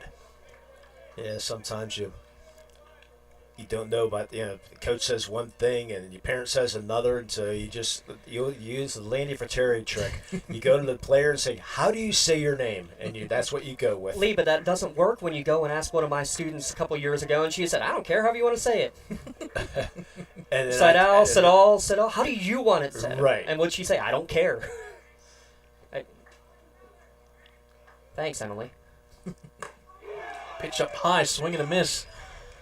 Strike 3 there for Isaiah Lutz, getting in on the strikeout. First strikeout for either team today, and if I'm not mistaken, there was only a combined 5 or 6 strikeouts between the two teams in 13 innings yesterday. Both these teams put the bat on the ball. Yeah, I think that shows the desperation by both teams, knowing that you get a win.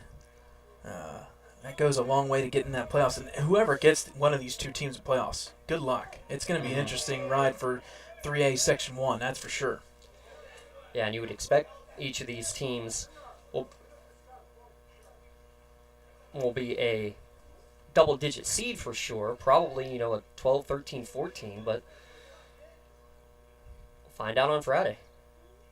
And everybody has a number 1 pitcher. Yes. Yes. That's what makes that first round very interesting. I remember, it's probably about 10 years ago now, and the Shenango, I think, had 1 loss all year, but they got as a 16 seed against them. I'll finish that thought in a moment. Contact there to Kennedy. Throw just barely beats him in the bag. That's Campoli out there at first. Yeah, maybe took a little bit too much time there to Landis at second, but got the out. To finish the thought, though, on that one, I still remember the kid. His last name was Fisher, and he had like a .60 ERA. And how you were the 16 seed? Well, I didn't have a number 2 pitcher, and that was before the pitch count days, so he was just going all the time. Yeah. Going a full 7 innings every time he got a chance to pitch, and basically they won every game that he pitched and lost every game he did. And I think it went 8 innings walk off on a passed ball. So any given day, anything can happen come playoff time. And that's why they changed the rules to put those baseball games like every back to back or for the quarters and semis, especially. Yeah, so I love it. You can't throw your number 1. Which is the right thing to do because teams were riding their number 1 the whole way to a championship. Well, we were all talking in the booth here before the game. We want to see the series in the playoffs. Yeah, I do. Maybe not necessarily the whole way through, but championship series, yes. Correct me if wrong. I'm surprised I haven't seen this more often. Non-section game for Shenango. Didn't they have they use 7 different pitchers, 1 inning each, or something like that? They did. They did just to make sure that everybody was available if needed, and everybody got an inning. It's almost like using it like an extra bullpen session. Yeah. if you're that higher seed, you may. I don't think coaches will be persuaded to do it, but that would be kind of interesting. 2 innings, 1 inning, just get in, get your pitch count low, and if you have offense though, if you can get scores, runs. If you remember way a few years back, maybe I think it was the Oakland A's did that 3 innings apiece. They tried the closer for the whole game. Every 3 innings, throw somebody different. It makes my statistics fun when you can get a lot more of those 3-inning saves that way. Works fine for me. Now, if we had every game changer operator be as good as Brad Windhurst of getting the stats correct, I can't tell you how many times I've seen a kid throw 1 out in a 10-0 game and be credited with a save. I do make my mistakes, not very often, but I try to keep it to a minimum. So No pitch mistake there. No, good strikeout by Lutz, and hey, how about that? 6 runs in the 3rd inning. You come back and you pitch a shutout, 0 up on that board. Big inning for the Wolverines. In need of a lawyer? Contact Medor Bonner Law, a boutique firm offering tailored legal services and over 120 years legal experience. County residents with strong family ties to the community, Jason Medor and Michael Bonner established Medor Bonner Law to provide clients with legal expertise and personal attention. Guided by their professional staff, you can feel confident your rights will be protected. Call attorneys Jason Medor or Michael Bonner, or visit MedorBonnerLaw.com for more information. Right now, someone very special needs your help. This is Jack Lynn, CEO of City Rescue Mission. No one is beyond God's love and care. One person's life can affect another. Though you may never meet this person, you can make a difference in his or her life. Hurting men and women in our community desperately need food, shelter, and physical and spiritual care. Some are struggling with abuse and addiction. They feel alone, unloved, and forgotten. Individual, caring people provide their hope. You can help change the lives of men, women, and children. Visit cityrescuemission.org and help us today. Contractors, the Department of Healthy Homes needs you. From small to large residential projects, you can help families live safer and healthier with the quality work you do. It's rewarding in more ways than one. Call LCAP's Department of Healthy Homes today.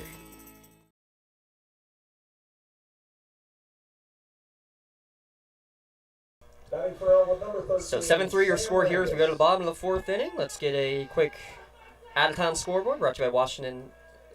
Newcastle Transit Authority. Yeah. It's now 5-2 Riverside leading over Mohawk in the 5th. So that's a win and you're the section champion game. This is a win and you're in game. Brad, you just alluded to it. That's a huge 1-2-3 inning defensively for Ellwood. Yep. And now you transition to offense and you got to get something going here. And got Sam Landis, the one lefty in the lineup for the Wolverines. And Mally's up to 58 pitches now officially. Still pretty efficient so far. Now there's your base hit, contact line drive to the left side here by Landis. So good contact and a big hit there, and we'll see what we can do. You mentioned yesterday Cuevas only picked up his 3rd hit yesterday of the year. So see if they're going to have him bunting or swinging away.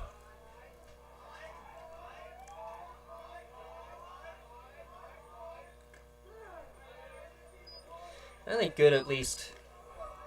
I mean, still got plenty of game left. Wouldn't have a bad idea to try to manufacture another run here to just chip away, but down 4, probably swinging away. Same time, though, Lee, I might be thinking, too, with his speed, he lays down a bunt. He could do kind of what was it Biscuit yesterday with the sack bunt that turned into a hit. The dugout yesterday was talking about it, trying to do a slap bunt, and I said, that's not a good idea. And then it turned out that he kind of had a grounder there that he almost ran in and out. It drops. And sounds like you have a lot of pull in that dugout, Brad. I hear things. I react to things. I that's the one place I will keep my mouth shut, though. No, it's enjoyable. It is. You never. I mean, being in the bleachers is one thing. Being up here is one thing. Going down in that dugout, hearing the camaraderie, the team coming together and going from real quiet and all of a sudden a base hit, and that just changes everything.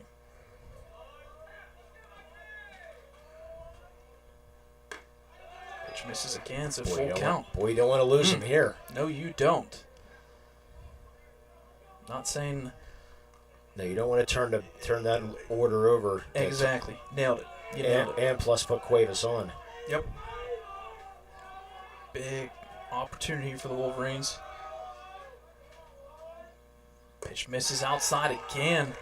One breaking ball again. Yeah.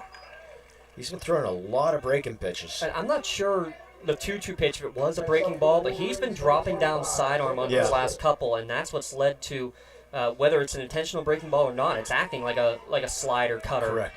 And that's why he missed those last 3 all outside. It makes you wonder, not necessarily fatigue, but, well, first pitch swing by Biscup, and that is not what you want to do. Infield fly is the call, and Biscup aggressive. He was first pitch swinging his last at bat as well, but maybe again that's one that you want to be a little more patient because you need. Hey, again, if nothing else, you're extending at bats. You're extending this pitch count now at 66 pitches. I guarantee you, if Brad was in the dugout, he wouldn't have swung at that. No, I would not have.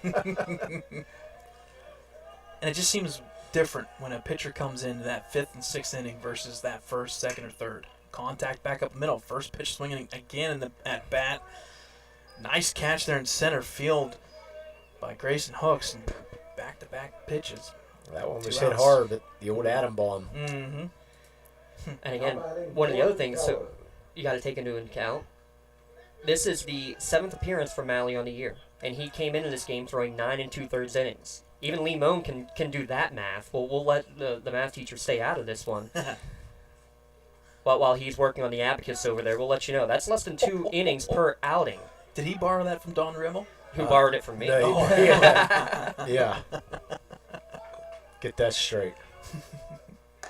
Oh, man. Pitch pretty much clears the entire helmet of Lutz, and Keller, and he gets back just. And the only younger generation that knows anything about an abacus is James Dawson's students. But the thing is, they don't anymore because old Abby got transferred down to HSSN Studios. Yeah. That's her new home. Yeah, and you break it out during the football season. Yeah. So there's your first pickoff attempt there at second. We talked about it. Different runner, but still a lead nonetheless. But that's not the famed Shazi inside move. Yeah, no. Now 3-0 the count, though, to Keller. Yeah, Shawsey's fine with that. An old timing move. Every team's got some variation of it. And I'll tell you what, if you're playing Lawrence County baseball, you need to have some sort of pickoff move like that. Really to every base. Hitters count here, Brad. 3-1. Yep, definitely swinging. Right up the middle, good contact. This could be interesting. They're going to hold San Landis. So base hit right back up the middle. Base is loaded, and good contact on 2 outs by Keller. Interesting, coach-wise, choosing to hold him, but you know you got a strong arm out there in center field. And also knowing that this run, while yes, it would have been nice, you need a bunch. Yep. You need to string hits together. Yes, that would have been nice to have, but you're going to take what you can get here. And I think also part of it, too, not the greatest jump. Actually going back to the bag at the time was Landis there at second, or running from second base. So play it safe. You got a single. Now let your big dog eat. Your courtesy runner out there? They did not. Yeah, they kept Keller, the catcher, at first there, so no courtesy. Okay. Shenango's coaching staff, though, looked like they were making a discussion for something. I was thinking they might be making some sort of change. Well, and this is maybe the other reason why Chris Wise, the head coach for the Wolverines, held back. Aaron Lake here, we said it. He can hit contact. And now what's going on? We got a question. First base coach Brad Welsh here coming over. I'm guessing something to do about the possibly balking that. Maybe. Yeah, that's what I'm wondering. I think you're right there, Lee. Something he might be doing, might not be doing. Mm-hmm. I think you're right. We'll keep an eye on that one. Meanwhile, 1-0 pitch here, 2 outs to Aaron Lake. 0 for 1 today. Oh, hits a screamer. This is going to be deep, but right to about 10 feet short of the fence line for the 3rd out. Nice catch once again. Give credit center fielder Grayson Hooks. two big catches there in center field in that inning. Yeah, and just got under it there, did Aaron Lake. 3 more runners left on the bags. We'll stay 7-3. Back in a moment. Tired of gasoline costs? Why drive? Let the Newcastle Transit Authority take you where you want to go. Serving the city of Newcastle and stops throughout Lawrence County, as well as weekday service to Pittsburgh. Public transportation just makes sense. Why drive when you can relax and ride? For more information or for route schedules, log on to newcastletransit.org. The Newcastle Transit Authority, going your way. And remember, senior citizens ride free. When you're looking for quality concrete services, contact the experienced professionals at Doran Concrete. Our company is family, locally owned and operated, and has been serving the community for over 30 years. Get residential or commercial concrete services for any size job. Our skilled professionals offer prompt and reliable services at an affordable price. We believe in the principles of honesty, integrity, and reliability. Get in touch with us for exceptional concrete services at prices that you can afford. Let's take a look at your Newcastle Transit Authority out-of-town scoreboard right now with Lee Moan and Brad Winterhurst alongside. 18-6, Union about to secure another undefeated baseball championship. Neshannock has given up their 5th run of the year in softball, but they lead Mohawk 8-1 in non-section play. The other softball game going on, Wilmington trailing Greenville. That's Wilmington baseball trailing Greenville 2-0. Wilmington softball, get that score back up. They lead Sharpsville 7-3 in that contest. Ellwood City taking on Laurel. That game just underway. Laurel leading Ellwood City 2-0 in that softball game. Neshannock against Quaker Valley, that game's still scoreless as Neshannock has clinched a playoff bid here from Section 2. That one is going into the bottom of the 7th inning, still scoreless. Big one between the Quakers and the Lancers. Maybe a bit of a shocker there. We'll keep an eye on that one. And up the road in Bessemer, in the bottom of the 5th inning, it is Riverside 5, Mohawk 2 in the battle for first place. Here as we get to the top of the 5th inning, the battle for the final spot here for the Class 3A Section 1. Ellwood City, though, leaving the bases loaded the last 2 innings, Brad. Yeah, they've stranded 7 now. Yep, and that's the difference in this one so far. 7-3, one team capitalizing on bases loaded, and Ellwood City, unfortunately, not. So we still have Isaiah Lutz out there. That was his 22nd pitch. He will pretty much go the rest of the way if needed.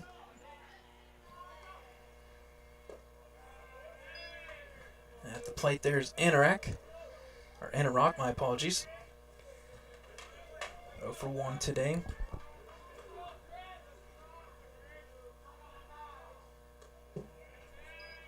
It makes you wonder when you have kind of those long, drawn-out innings.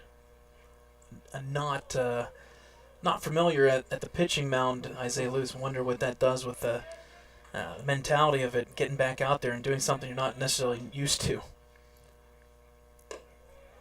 Yeah, as you mentioned earlier, only his 4th appearance officially on the mound this year, but thrown 6 2/3 innings coming into this game. Most of those innings coming in the start on Senior Day. Yep.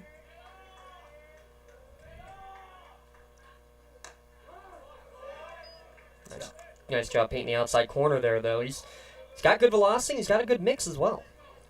Yep, sitting here, 3-2, full count pitch here. Just misses there, and well, that plates the first runner of the inning for Shenango. This will probably get that courtesy runner. Should be Houck. See if Tyler Houck's going to be our courtesy runner. Appears so. Gives us 45. Hey, we got to give a quick shout out, by the way. I got to give the color commentary award here to both these teams in their uniforms. The pinstripe uniforms, I love the blue grays for Shenango, and Lee, I know, loves more than anything at least the fact we do have white and gray out here today, unlike yesterday. I'll give credit to the baseball boosters. The Wolverines, these are brand new jerseys this year. Kind of got the Yankee, the Mets blue color scheme, and it works. It works. Line drive, fly ball to center field. Cuevas, a couple steps over the right, he'll make the catch for the first out. Actually, that's Ziegler out there. That's the courtesy runner. Number 6, Jimmy Rowe. Yes, that's correct. Right. Ziegler. Yeah, Ziegler was for the catcher. Houck was the runner for the pitcher. Okay. First time DJ Graham getting the start today has been retired. Yeah, pretty good coming up to that one. It was 2 for 2. I got a good story on Houck and trying to get him back in the game.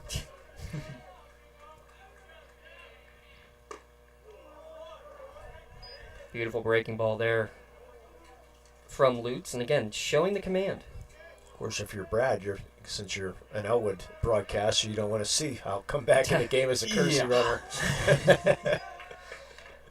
I'll try to be as neutral as I can be. You're doing okay. Hey, Lee's just happy because he can finally appropriately say that Kelly is in the field. Yeah. He did not go. I agree with that one there. I think he held just in time to make the count 1-2. Yeah, roster just not correct here. Well, you said part of with the uniforms. There's 3 different sets of uniforms, right, Brad? Yeah. That's going to change. That's another thumbs up. Contact here. Tough play off right in front of the base. Kennedy. The foul ball. And that's a tough one because of it bounced in fair territory, but it's where the ball then crosses the bag, which is obviously tough for any umpire, whether you're a third base umpire or first base umpire. No, that's not where it crosses the bag, it's if it crosses the bag. Right. Right. And in that case it did, so therefore Lemos. Yes. It's tough. I'll never knock it, but having 2 umpires versus 3. Oh, huge It's a big difference for playoffs. I personally thought that was fair from my angle, but I'm not right on the line. It was close, that's for sure. Oh, without a doubt it was. Because, I mean, basically, as an umpire, if you're doing it right, you got to think about, okay, where did that ball last bounce, and then where did it hit the glove, draw an imaginary line, and did it cross over the base? Good luck. Oh, what a snap there by Lutz, and a double play! Woo-hoo! I may call this one for you guys. That may be a play of the game, potentially. I know they're not on the right side of the play or the scoreboard, but Isaiah Lutz, line drive right back to him, double play to first. Definitely a Melee chiropractic nominee. There we go. Absolutely, and that ends the inning as well. So, second double play that Jimmy Rowe has been a part of, unfortunately for him. Ellwood City hanging on to the bottom of the 5th inning. We go back in a moment. Glad to be on the call with LC Sportsnet and Ellwood City Sports.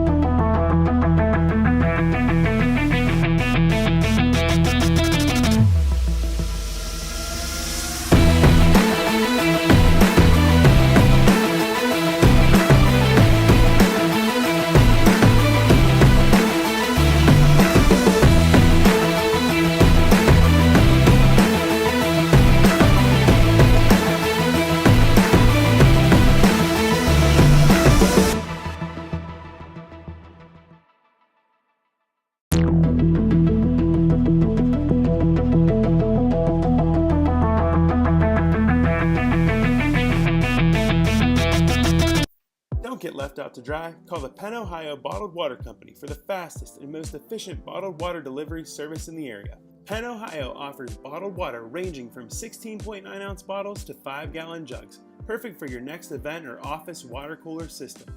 Also, don't forget to ask about their custom labeling options. Visit PennOhioBottledWater.com for more information and to get a quote on their delivery services. Whether it's at home, in the office, or on the sidelines, Penn Ohio has you covered. Kennedy. Little life in that Ellwood City dugout, Brad Winhurst. Absolutely. Good back-to-back zeros up on the board there for Shenango. It's going to help. See, big play there by Lutz on the mound. Maybe that'll translate to some hits here. Coming to the bottom of the lineup. Hasn't produced much yet, but still, 5th inning.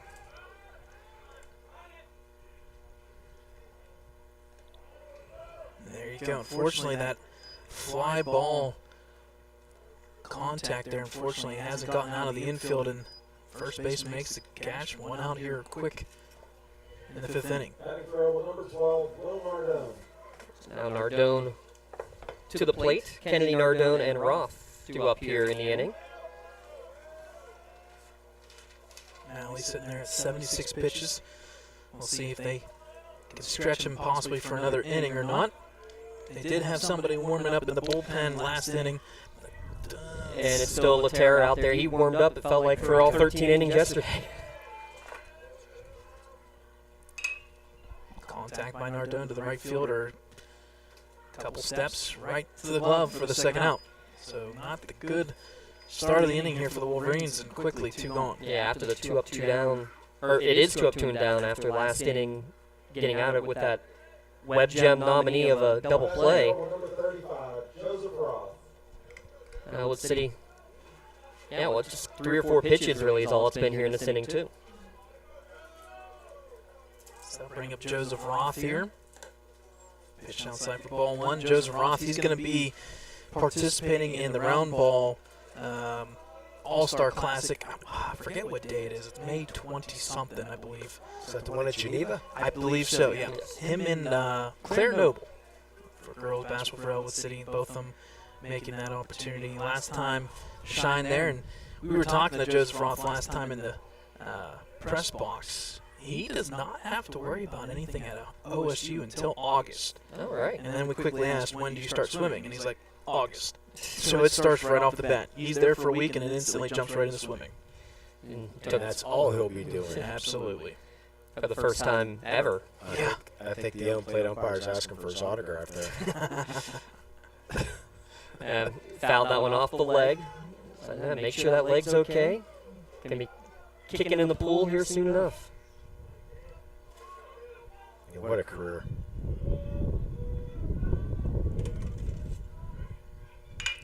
Contact to the shortstop. Throw here. Plenty of time. The first for the third out. So just like that, a 1-2-3 inning for Shenango Wildcats. Works in Progress Painting wishes a successful and satisfying season to all Lawrence County sports teams and athletes. Work hard and bring honor to your team and how you play. Joe Wright and his family have been providing painting, window cleaning, and other property services for homeowners and businesses in the Lawrence County area for over 10 years. Their goal on every project is to provide a meaningful service that honors their customer, God, and their family, and to have fun while doing it. Works in Progress is now booking interior painting and related projects for the winter season. Call Joe today, 724-714-4294, to discuss your next project. No two companies create the same way. Toshiba empowers the art of business by uniquely enabling businesses to work with tools designed specifically for them. In a constantly evolving world, business communication must be agile, efficient, and fast. Toshiba is the company that helps you manage it all, from paper to digital to screen and back again. Toshiba, empowering the art of business. I think the key to any attorney-client relationship is trust. My father told me a long time ago, the definition of personal integrity is really simple. Do what you say you're going to do. At LGKG, we've been doing that for over 80 years. To the top of the 6th inning we go. Big thanks, Brad Winhurst, doing the duties here for us, working with ECS. Big shout out to him. Big thanks to Lee Moan coming out for the ball game today before he has to go and be an umpire. Yeah, it looks like the weather forecast has changed to my likings. Doesn't look like no rain till at least 11 o'clock now, so I'll be able to get my slow pitch 15 and under softball game in. Lucky you. Oh, can't wait.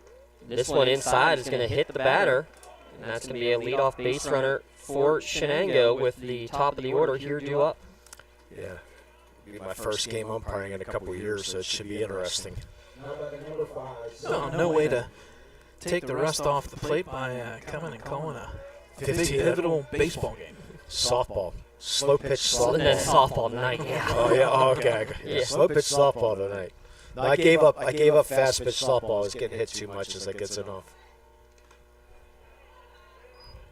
Hits galore in this one. I have unofficially 3 hits on the board for Ellwood City, 7 for Shenango, though the bats have calmed down after that 9-run third inning between the two teams. Here the 1-0 to St. Pat, and he squares the bunt, unable to put it down. Funny thing about the throw behind there was Keller, but able to get back in plenty of time as Santangelo at first. Got to keep an eye on him. Him being Santangelo, 5 stolen bases. Patton also with 5 swiped bags on the year. This one, ground ball chopped over the third baseman's glove. That'll be a base hit in that 6-5 hole. 2 on, nobody out as Santangelo and Patton both reach. Boy, you'd love to get some more runs here if you're Shenango. Build that lead back up. You once were up 7-0. After me, I don't care if you're my 3-hitter hitting 500. I'm thinking about moving a runner right now. I agree. He's got a 7-3 lead. That feels comfortable, but if you can balloon it to one or two more runs here, that could kind of seal the deal because so far the Wolverines haven't shown too much on offense. I'm going to disagree with you. When I got a guy's in my number 3 hole going to Cal, I like my chances with a 7-3 lead. This is where I sound bad because yesterday when they had runner at second, I was thinking the same thing. Just go. Just go in contact. Go for contact. I would lie saying that I'm not a big fan of the small ball. I'm not. Oh, I'm a fan of it, just not right now. Want to know the count now? 2 hooks, and he rips it, and that's why you want him to bunt, guys. Rounding third, heading towards the plate is Santangelo. He'll get there without a throw, and going first to third is Sam Patton. And that's why you don't listen to Coach Dotson. That's why you're in the booth instead of coaching. Good RBI hard single there for Grayson Hooks, probably your best hitter on the team. After Toshiba RBI, visit business.toshiba.com, click Find a Dealer near you, or give Dale a call for all of your printer output devices and digital workflow solutions. So I'll bring up Malley, 0 for 1 today, but big run there at third and still with nobody out. A runner goes swinging and foul ball back into the screen. Yeah, Hooks. Only a single there, but leads the team with 9 doubles. That's, I believe, that's second in the county with those 9 doubles.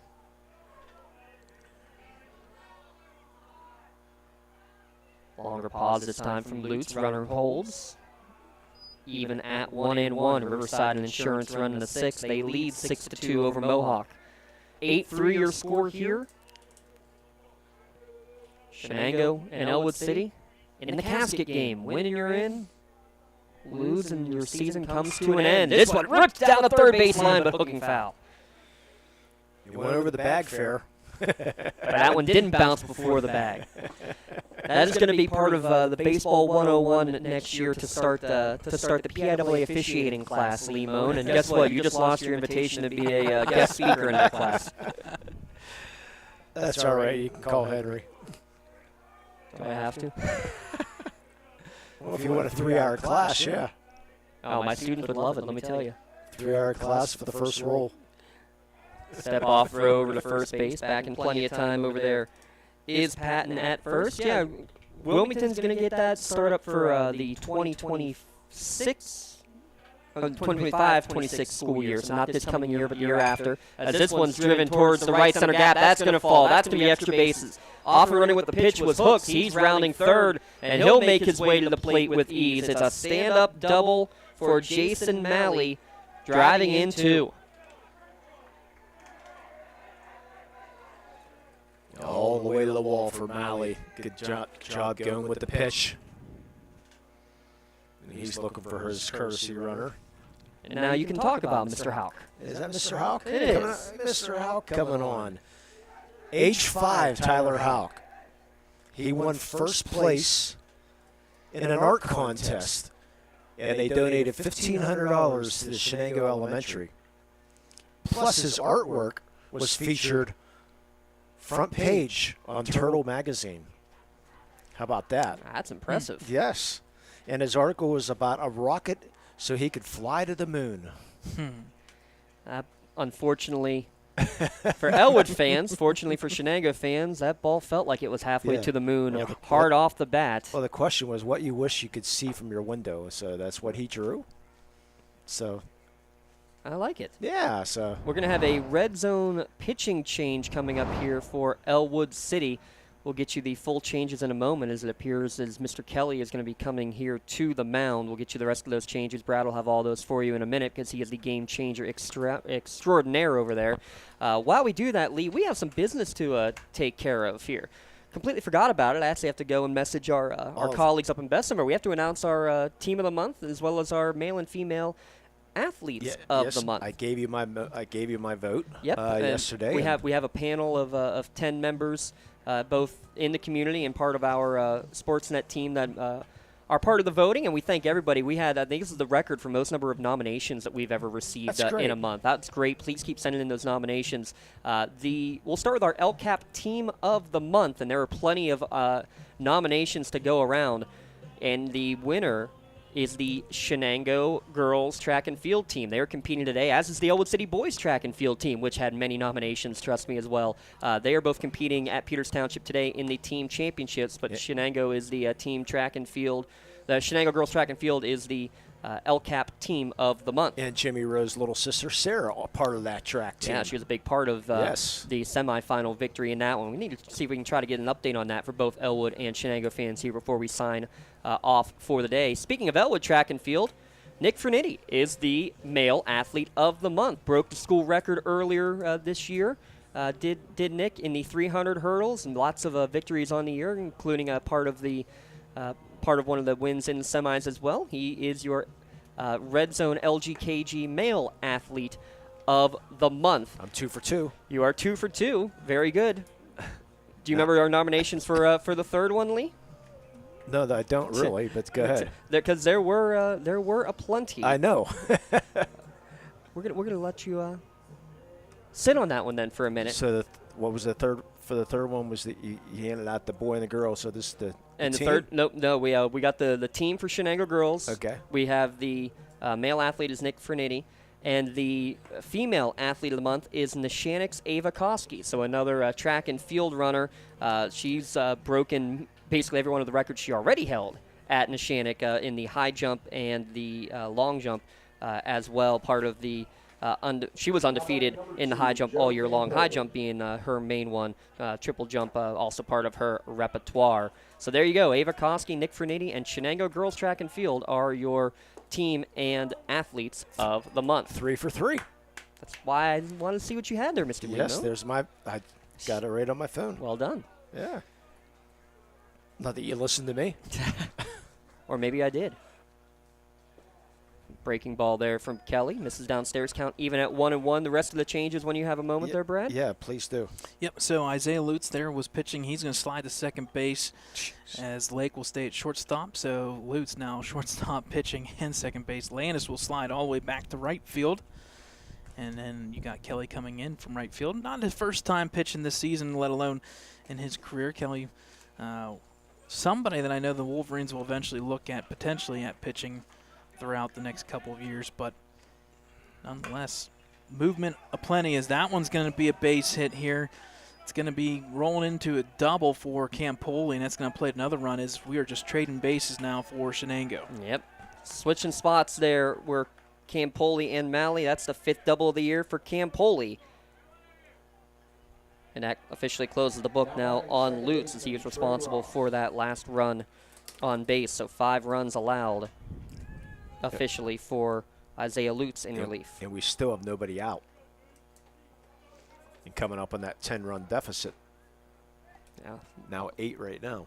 A couple of big innings for Shenango. They've got one of the top offenses, not only in Class 3A, but of all the WPIAL. Last couple of games, they've, in section play, shutout against Mohawk. Only 3 runs yesterday against Ellwood, but the bats hot today. That breaking ball downstairs, 2-0 now the count. I think that's where they may be the 4th seed here if Shenango does hold on, but an offense that if you don't have a good day, they could get you and you may have to be playing catch-up ball. Swing and a miss on that one from Trey Ross. He doubled in a couple of runs. So doubles galore on the afternoon for Shenango. 2 this inning. 3 in the game for the Cats. That one good block behind the dish by Keller on the Kelly breaking ball.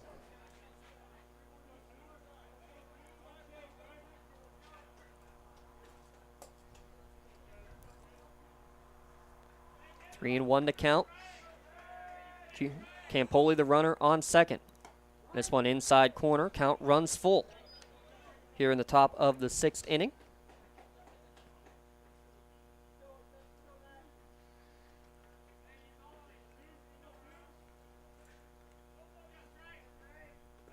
And that one's going to get away for ball 4, going down to third base, sliding in head first. The ball kicks away but stays in front of the third baseman, Kennedy. Runners on the corners after the walk and wild pitch. It's still with nobody out. And Dotson, you talked about it. This is now like the second or third big inning here for Shenango coming up, scoring runs-wise. And it's been like nobody out. Bases loaded. Good production. Making it happen around the diamond. Well, remember earlier I said that they stranded 12 yesterday. They're taking advantage of it today. Yes, they are. And today it's Ellwood City that's left the bases loaded twice. Sometimes that's how it goes, a trade-off. Runner goes, swing, check, trying to hold the swing. Anorak cannot. Stolen bases. There was a fake throw down to second. Trey Ross getting his now team-high 6th swiped bag of the year. Don't necessarily want to allude to it, but that runner at second, that's a big one. Yeah, that's the 10th. Kind of surprising that you don't see Ellwood trying to pinch off the run, but nobody out. Maybe thinking we just need to get it out any way we can right now.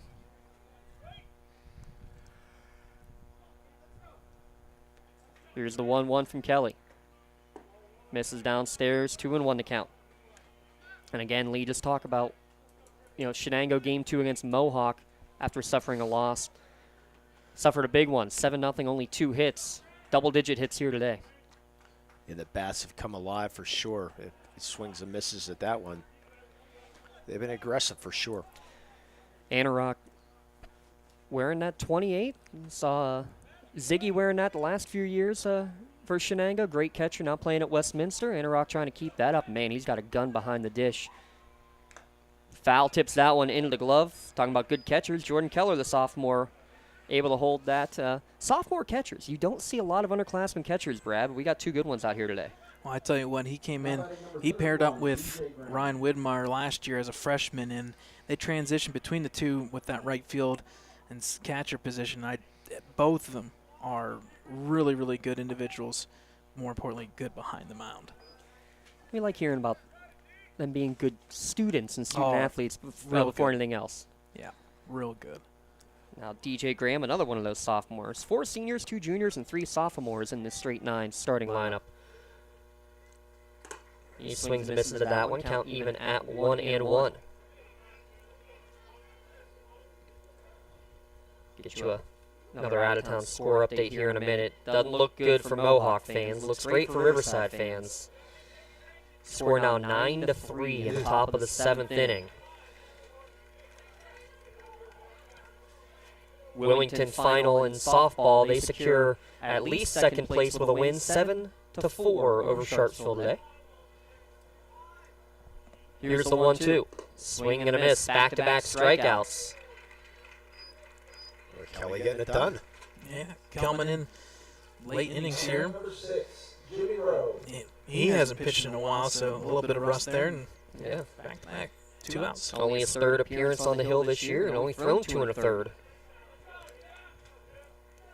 Add 2 strikeouts coming in, and now back-to-back Ks. First pitch to Jimmy Rose downstairs for a ball. Again, coming up after the game, we'll have our gem scoring recap, as well as our Bailey Chiropractic play of the game, and our MVP Insurance MVP of the game. That one swung on and missed. Looks like it's got a nice tail on that ball. All these batters not really getting out to it.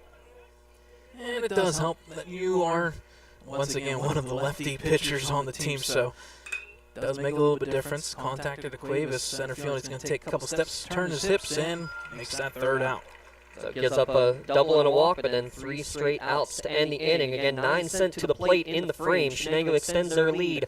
4 runs in the inning. They lead 11-3. Back in a moment here on Lawrence County Sportsnet. It's powered by LCAP.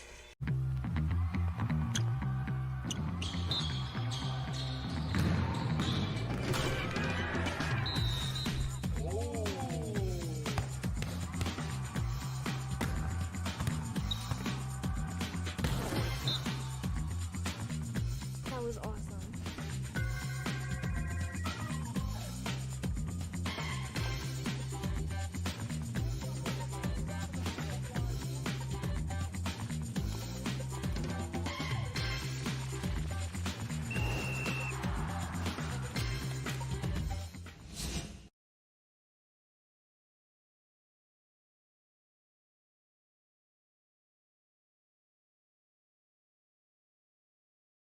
GEM building contractors and developers have a proven record of performance on any size project. They bring value, local craftsmanship, expert management to meet any challenge. From design construction, from inspection to budget estimation, GEM Builder has been building our community for 70 years.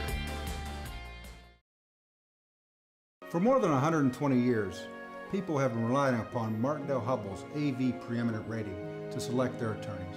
If you're involved in a workers' compensation situation, you should do the same. LGKG has been AV rated for over 40 years.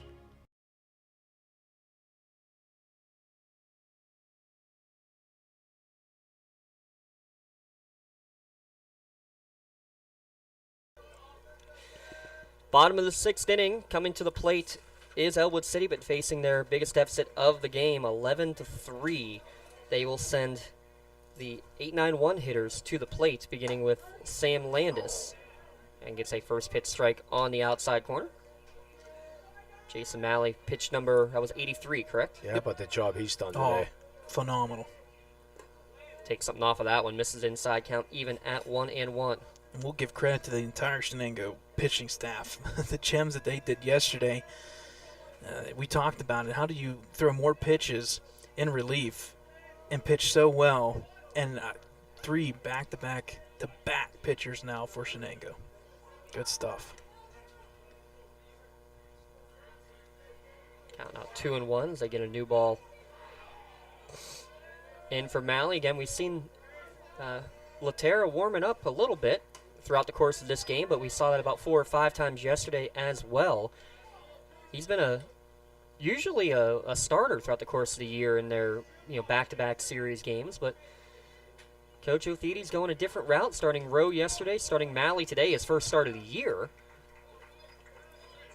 But a leadoff walk drawn by Ellwood City's Sam Landis, and hey, again, if you're Wolverines, you just got to be thinking base runners. Let's extend this game as long as we can and make sure that Limon is late for his umpiring gig.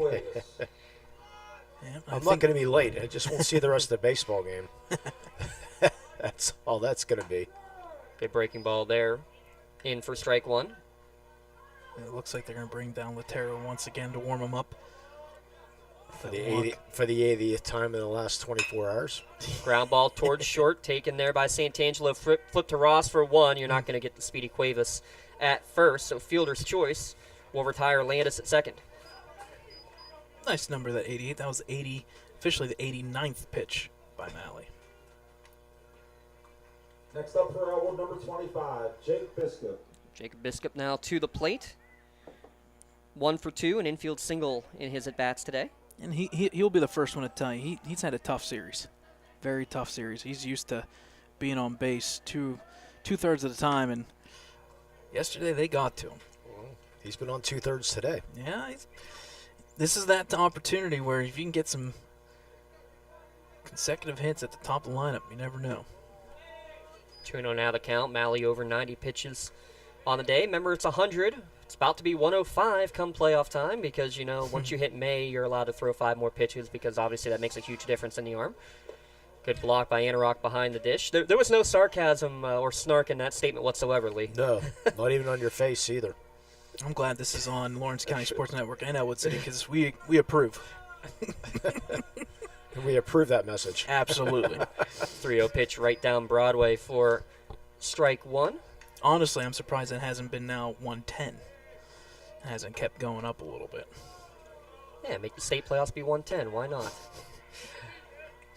Ball 4, second walk of the inning.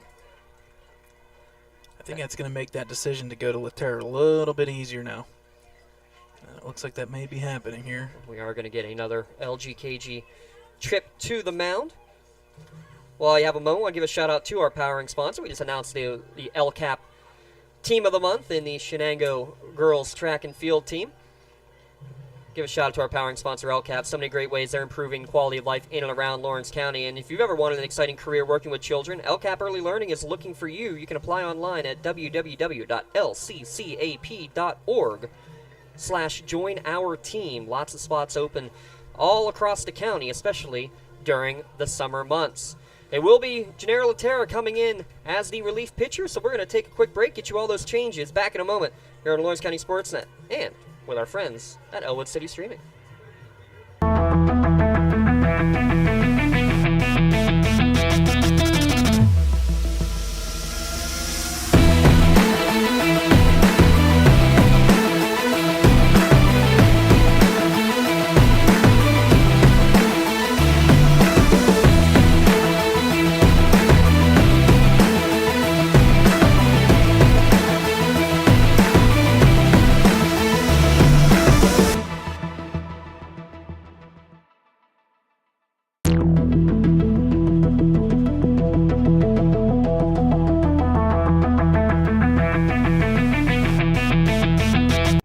Firefly Solar is a proud sponsor of LC Sportsnet. From our regional business partnership to our community benefits agreement with local schools, Firefly Solar is dedicated to being an outstanding neighbor and beacon of economic support for the Lawrence County community. Let's create a stronger energy infrastructure while preserving the agricultural beauty of Lawrence County. Visit fireflysolarpa.com for more info about the Firefly Solar project. Firefly Solar, creating a brighter future in Lawrence County.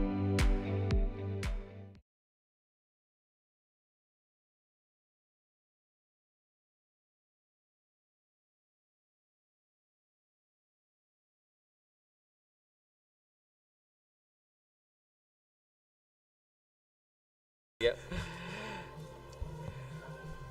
So Gennaro Laterra will come to the plate while we have a moment. We get to the full changes here in a moment. Want to give a shout out. Yes, the music here has been absolutely awesome. Some old school classics. Loving it. Every minute of it. We appreciate the good soundtracks, right? And that's why I say my generation was the best music. Let's not get carried away now. Sorry, late 70s, early 80s, best music around. They're still playing it now. That is true. At all these baseball games. Hey, where was I a couple of weekends ago? That's right. You went to see Billy Joel. I was at Madison Square Garden to see Billy Joel. I meant to ask you, how was that? I can't even describe it. Can't even describe how incredible that was. I mean, I've seen him before, and he was incredible, but even more incredible on his home turf there at the Garden. I mean, not many more shows left, but I highly encourage anybody who has a chance to try to get out to see him out there. Worth every penny. If you got an extra $200, do it. 2 and 1 to count. So Laterra. You notice no comment there. Laterra making his 9th appearance, only the 3rd time coming out of the bullpen on the year.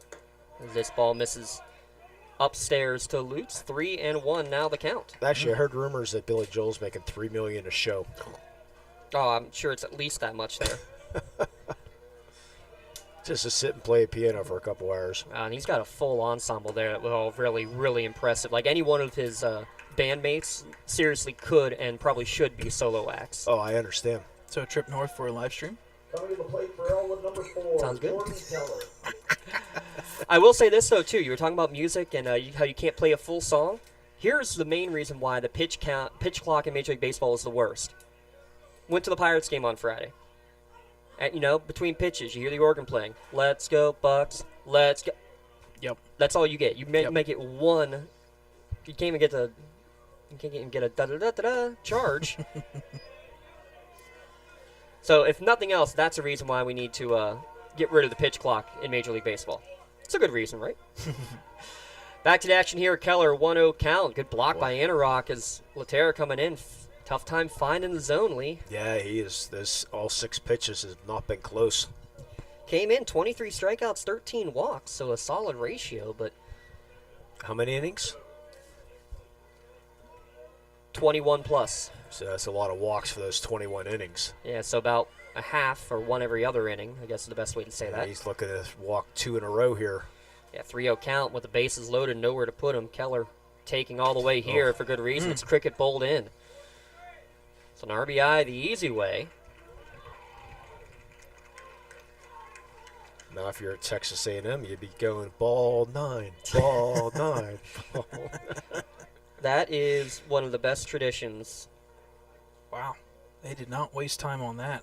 Back-to-back walks. Looks like we're going to have another pitching change. Well, he did not look good on those 8 pitches. No, he did not. Completely out of sort. So the question is, though, now, who does Shenango have ready next to come in? It looks like it's going to be Grayson Hooks. Grayson Hooks, who has thrown 3 times this year for 3 2/3 innings. Well, this is a pseudo playoff game. You talk about pitchers having a short leash in the playoffs. Playoffs? Where's Lee's mic there? Mute. I love it. Well, Brad, we love that you've been able to do this with us. I mean, again, can't give you enough thanks for everything you did for us in the during the basketball playoffs. We were able to get a lot more games on the air thanks to you and Dad Thad. I mean, it was absolute pleasure being able to work with you, and glad we can make this happen, and hopefully get you on a couple playoff games maybe with us if you're up for that. Oh, guaranteed. We're on board for whatever we can do, and I know Thad, this is his prime time to show in the farm fields and whatnot. And I tell you what, I have a clip for you that I'll have to send to you at some point. Please. I got Blind Melon music in the cab of a tractor yesterday at the Shenango game. Brad, this is for you, and then Blind Melon. I was like, that is awesome. Thank you, Thad. That's beautiful. It is kind of a little bit scary, though, to see the very first thing you see is the face of Thad on your screen, but it worked out for a favor. So it does look like DJ Graham is going to re-enter. He's going to take over center field. So I think it's okay. So DJ comes back in for Latera, and then he'll slide to center field, and then Hooks comes in from center field. I'm not even keeping track. So let's see if I can pull back up here for you. Your Maduro Bonner Law defensive alignment. There it is, right there. And Hooks just making his fourth appearance on the mound after Latera faced just 2 batters. We knew it was going to come into factor, but 11-4 here. This is going to get very interesting the next inning and a half. It could if Lake comes up big here. Absolutely. Say the next couple of at-bats, it's big. Don't leave anybody on base. Lefty pitcher, down at the knees, strike 1 called. That's what you're looking for. Yeah. And right after 3 straight walks given up by the Shenango pitchers, just seeing a strike, you're right, is a happy sight for them as this breaking ball breaks around the outside corner. Count even at 1-1.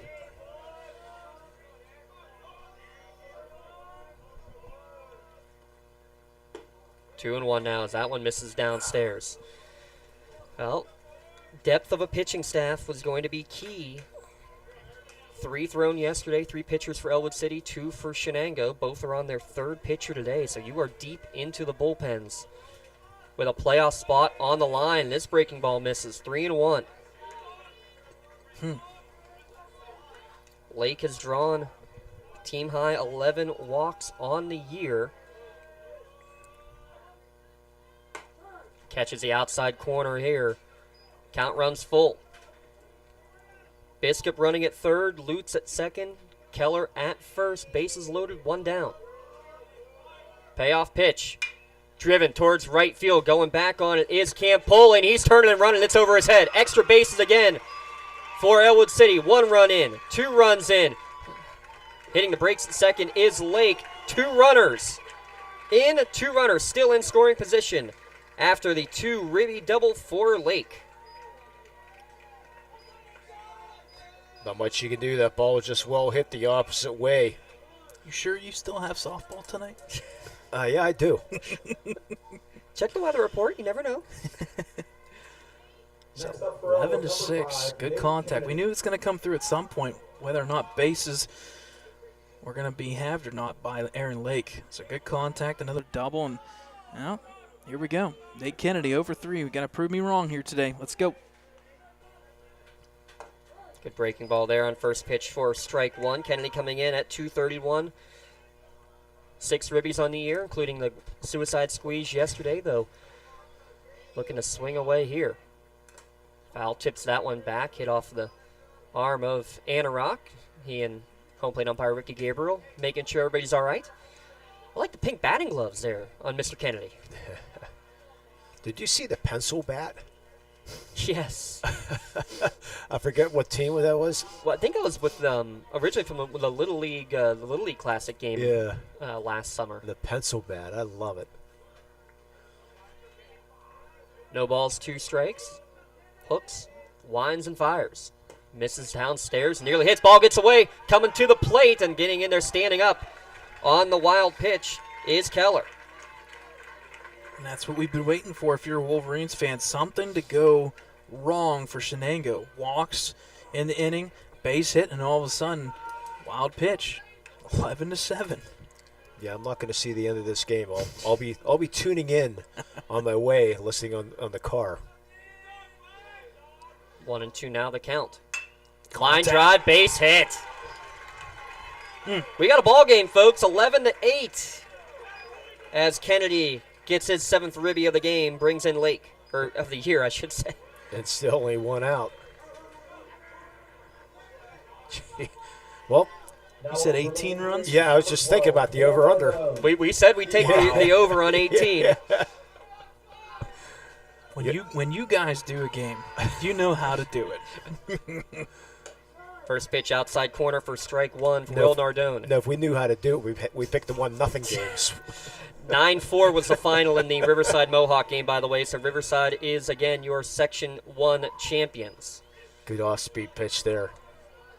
0-2 the count to Nardone.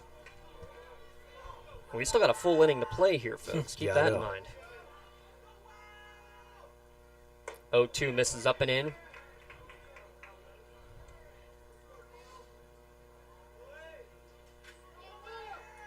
Well, you know Hooks can throw hard. We've seen the cannon from center field. Swing and a miss on the ball in the dirt. Batter is out. Can't advance with the first base occupied. Big strikeout there for the second out of the inning. First out recorded by Hooks in relief. And Joe Roth will hit. Okay. Now up for Ellwood, number 35, Joe Roth.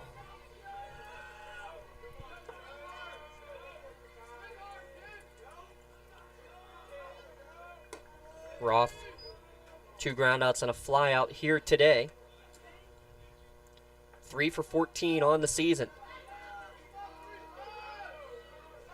Throw over, back easily at first is Kennedy.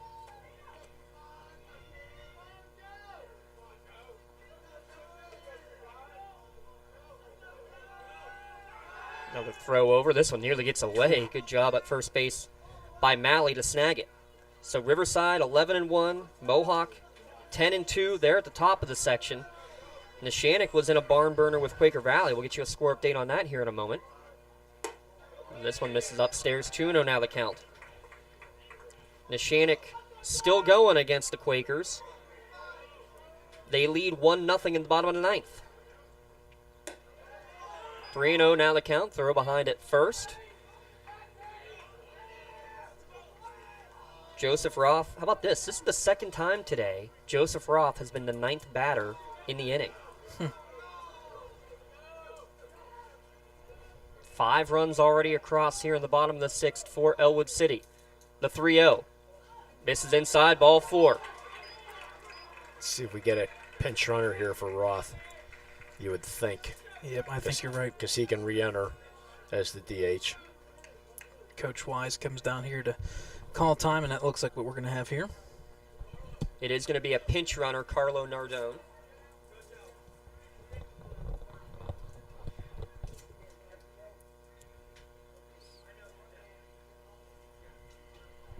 Yep. Just getting a little word there that with Carlo being used, he will not be able to run anymore after this. As a courtesy runner, correct. Yep. Next up for Ellwood, number 13, Sam Landis. There you go, lefty on lefty. So now both teams have batted around in this game. What a weird series.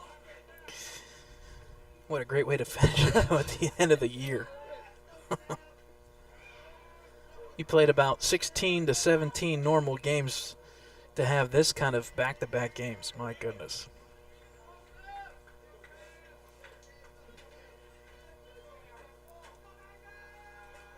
So at the plate, Sam Landis. Led off this inning with a walk, was retired on a fielder's choice, takes strike 1. Neshannock victorious 1-0.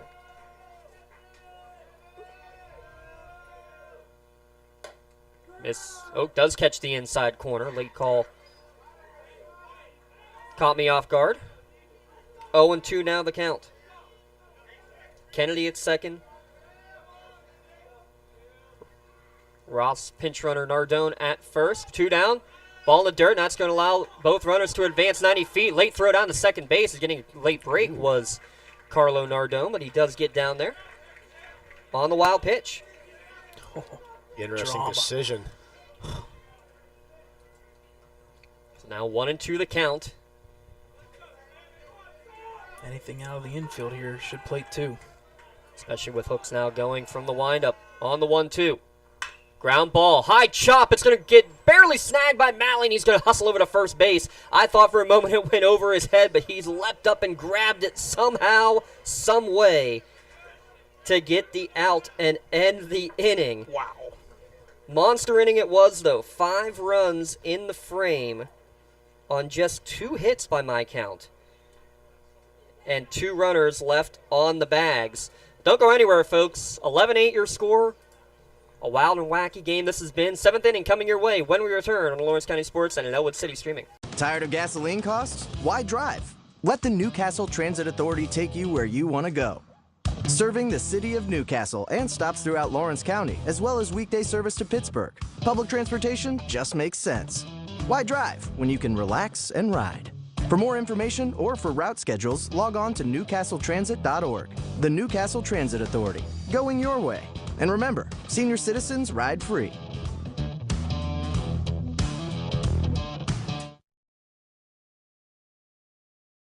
For more than 120 years, people have been relying upon Martindale-Hubbell's AV preeminent rating to select their attorneys. If you're involved in a workers' compensation situation, you should do the same. LGKG has been AV rated for over 40 years.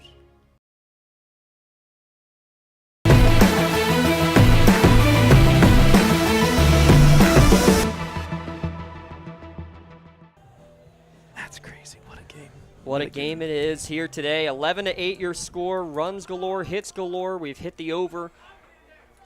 The over-under was set at 18 before the game as a joke, and we have hit it. 9-4 final. Riverside. Ricky Gabriel, our home plate umpire. Hey, he's as much a fan as anybody else. He wants to know what's going on across the area. Well, he had the over in the Riverside game, so. Top of the 7th, showing bunt and pulling back is the leadoff batter of the inning and leadoff batter on the team, Benny Santangelo. So how about this? Both teams send 9+ batters to the plate in both the 3rd and the 6th innings. Because why not?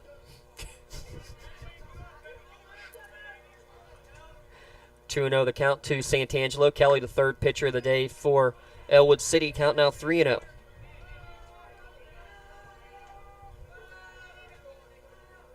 I thought the scorebook yesterday looked insane with 13 innings. Limon, this one's doesn't look much better. No.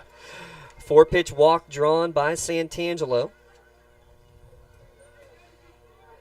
Started the series 0 for 10. Now has 2 walks in his last 2 at-bats. Now, if you're Shenango here, Lee, are you thinking let's move over, trying to manufacture one, get a little insurance? I personally am here. First pitch, and yes, scoring a bunt is Patton, and it is fouled. Back. That's, I believe, it hit the batter in the box. Or it hit the catcher. Yeah, it came back, hit the catcher, too. Yeah, it hit.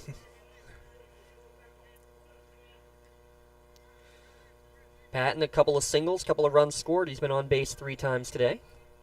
Right now trying to do a job.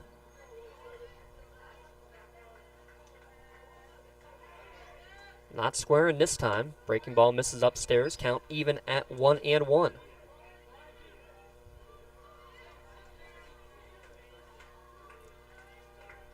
Lee, I'll ask you the important question. Riverside's the 1, no doubt about that. Is Mohawk the 2? Off the top of my head, I say yes. They've been essentially the 2 or the 3 in the Trib Live rankings all year long. That would be a debate for the committee. And I'm sure whatever they do, it's not going to be right. Oh, of course not. Scoring the bunt and does get it down this time up the first base line. Good job, barehanded play by the lefty pitcher. Kelly to get the out, but sacrifice 1-3 moves Santangelo to second. But he did his job, though. Get it up that first base side, make the pitcher field the ball. Good push bunt there. And you notice third baseman charging as soon as he realized he wasn't going to get it. Got back to third base. Saw that a little bit yesterday. A couple of bunt scenarios that players could have gone first to third. They're going to intentionally walk Grayson Hooks here to get the force. Now batting number 15, Jason Malley. Again, Hooks hitting .532 coming into today's game. Already has a RBI double. Or excuse me, it was a single, a long single.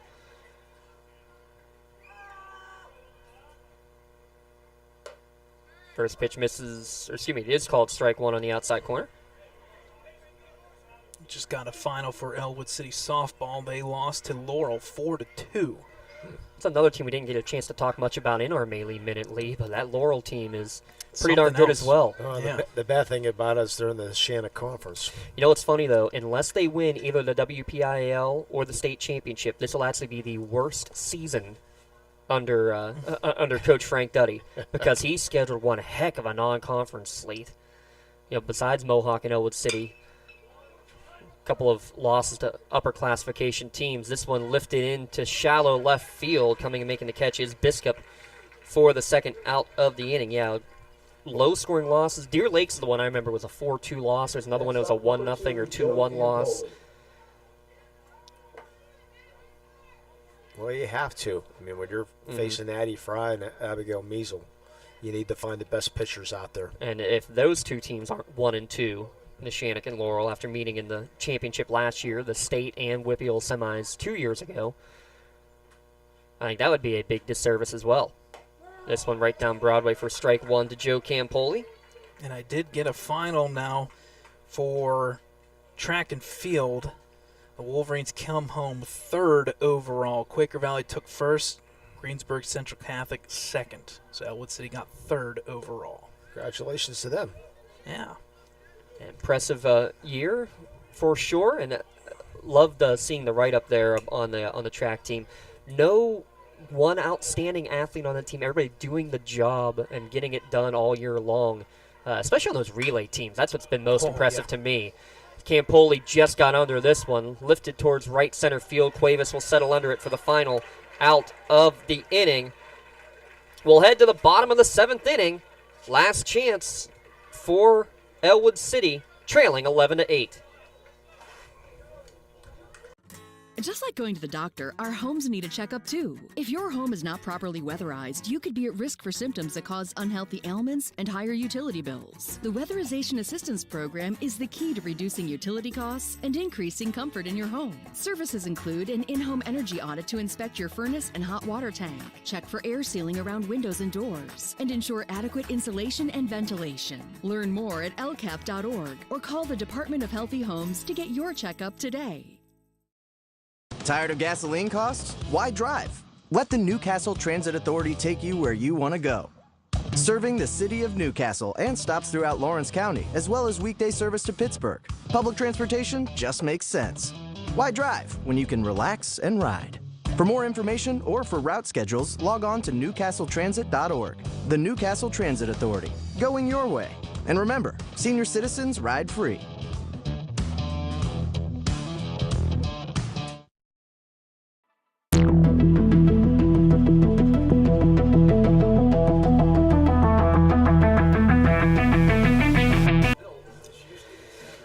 Bottom of the seventh inning, last chance scenario for Ellwood City, and they're going to have the 9-1-2 hitters due up, and it is, we were wondering if we might see a pinch hitter, but it is Cuevas to lead things off.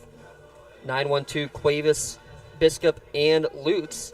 I mean, Cuevas reached on an error, walked, and reached on a fielder's choice. It could be that opportunity. You said it. He can run the bases. It makes you wonder, do we see our first attempt of a bunt, first at bat, maybe? We'll see. Yeah, my third baseman will be playing really in right now.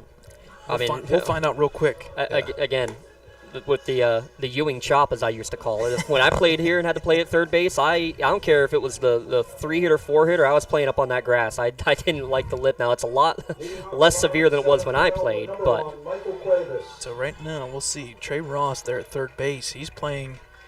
Yep. You nailed it. You nailed it. They knew it. They know it. Right at the grass. First pitch from Hooks misses high and away for ball 1, and I wasn't going to say this either, but likely taking a strike here. Yes. If you're Ellwood City.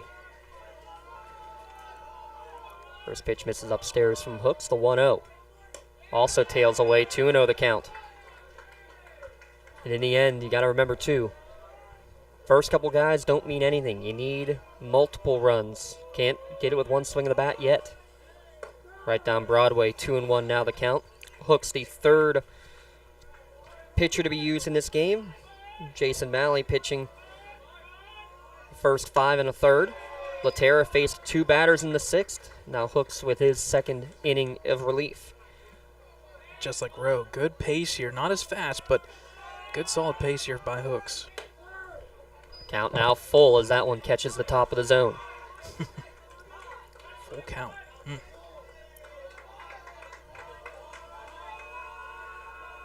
Payoff pitch coming. Here in the bottom of the 7th.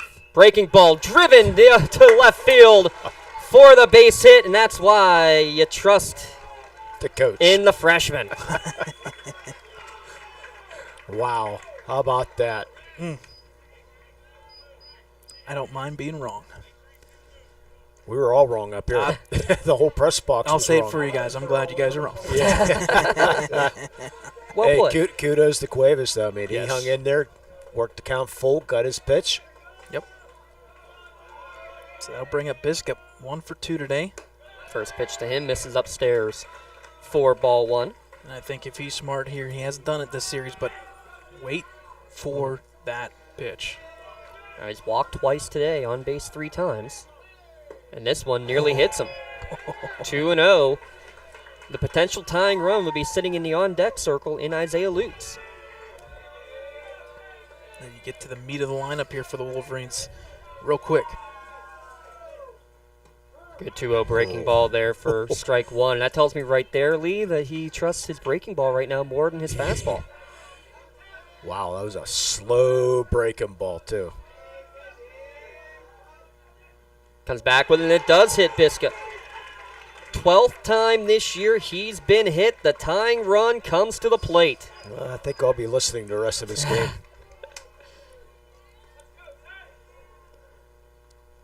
So that'll bring up Isaiah Lutz 1 for 3, but he's followed by Keller and then Lake with nobody out. Well, the good news is you still have an hour of daylight. And the bad news is I'll be listening to you guys the rest of the way. Limo, we will talk to you on the Penn Ohio Bottled Water podcast as when we preview the playoffs. I'll probably be in Virginia. Exactly. You can call in from Virginia. You got no problem with that, right? We did the last time. Well, we'll be looking forward to you. Brad, we'll see you down the playoff. Have fun. I appreciate it. Friend. Big thanks, Limo. Call strike 1. Limo will take us. We'll take his trip down to Cranberry. We'll see plenty of him and his brother Jay back in the action as well come playoff time.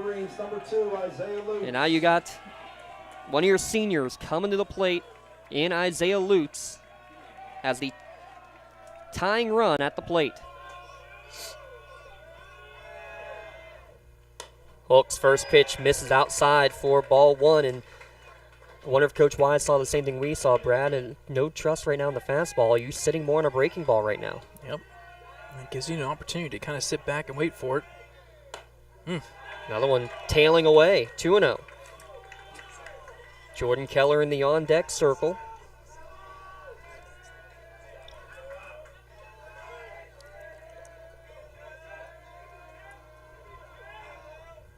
There is another 2-0 breaking ball in there for strike 1. 2-1 now the count.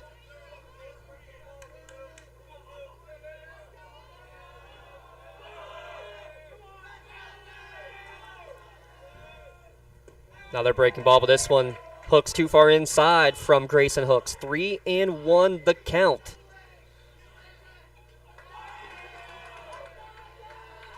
Cuevas at second. Biscup at first. The 3-1. Wow. Misses outside. Bases full of Wolverines. Tying run is on base. The potential winning run at the plate. And it's your 3-hitter in Jordan Keller.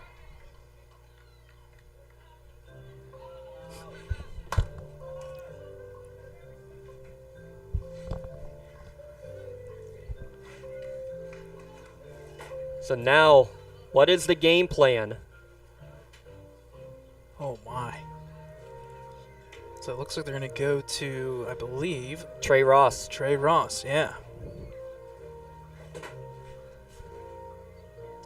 And, folks, this is why you need a bunch of kids at the lower level playing multiple positions for this exact moment. My goodness. Well, I think we talked about it off the air, Brad. There was a couple of games earlier this year that Shenango used 7 pitchers in a game, 1 inning for each pitcher. Yep. It's for scenarios like this right here. So let's see where the rest of the changes go. Sam Patton, it looks like, is moving from left field to second base.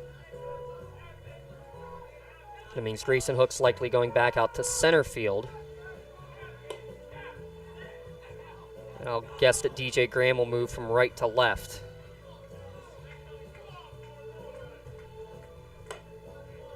Fourth pitcher of the game for Shenango. Trey Ross coming in on the year. 11 innings thrown. This is his 8th appearance, which actually makes him the 3rd most experienced in terms of appearances on the mound.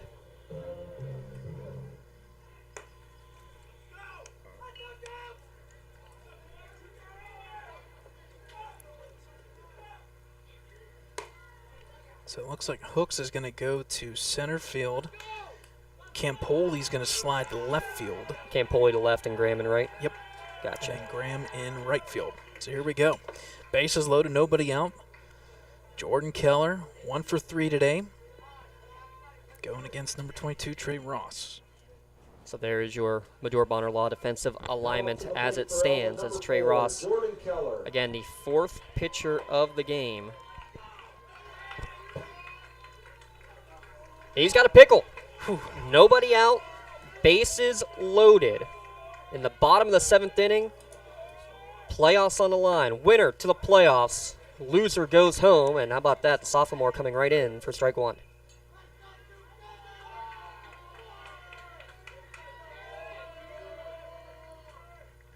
Sidearm throw, and it hits him. Doesn't happen often to Keller, but he has been hit multiple times. He'll stay in there and get that run. And now that is the winning run on base. 11-9, your score. Shortstop, Aaron Lake. So he's got a walk for an RBI and a hit batsman for an RBI.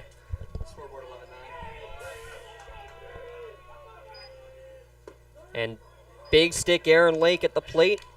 Watches strike 1. Corners in to the grass area.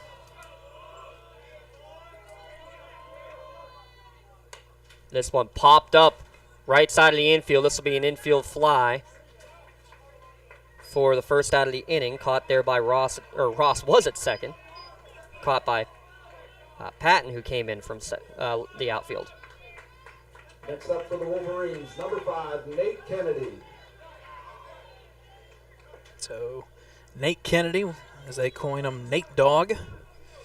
Bringing out the dog, see if they can break through. He did last time, 1 for 4.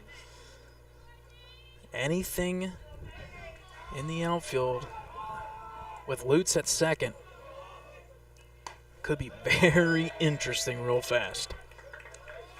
First pitch misses outside. You're right, you have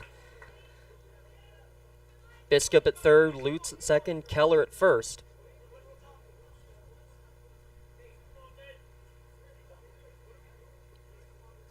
Lots of speed on the base paths, and everybody pauses and takes a collective breath as home plate umpire Ricky Gabriel dusts off home plate.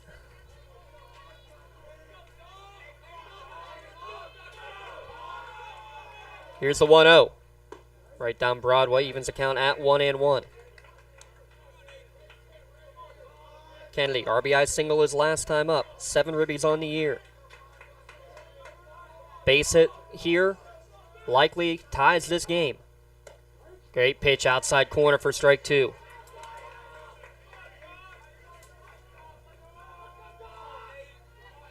Not a strikeout pitcher, 5 Ks in 11 innings for Ross. This one foul back to the screen. Count remains 1-2.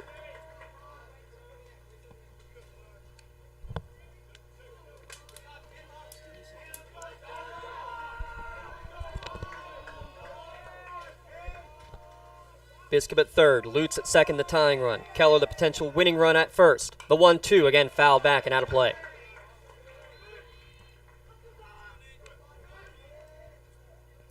Trey Ross throwing those right in the middle of the zone, and Kennedy not connecting just yet, just fouling him off, staying alive here.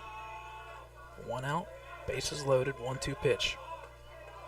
Ross sets and fires.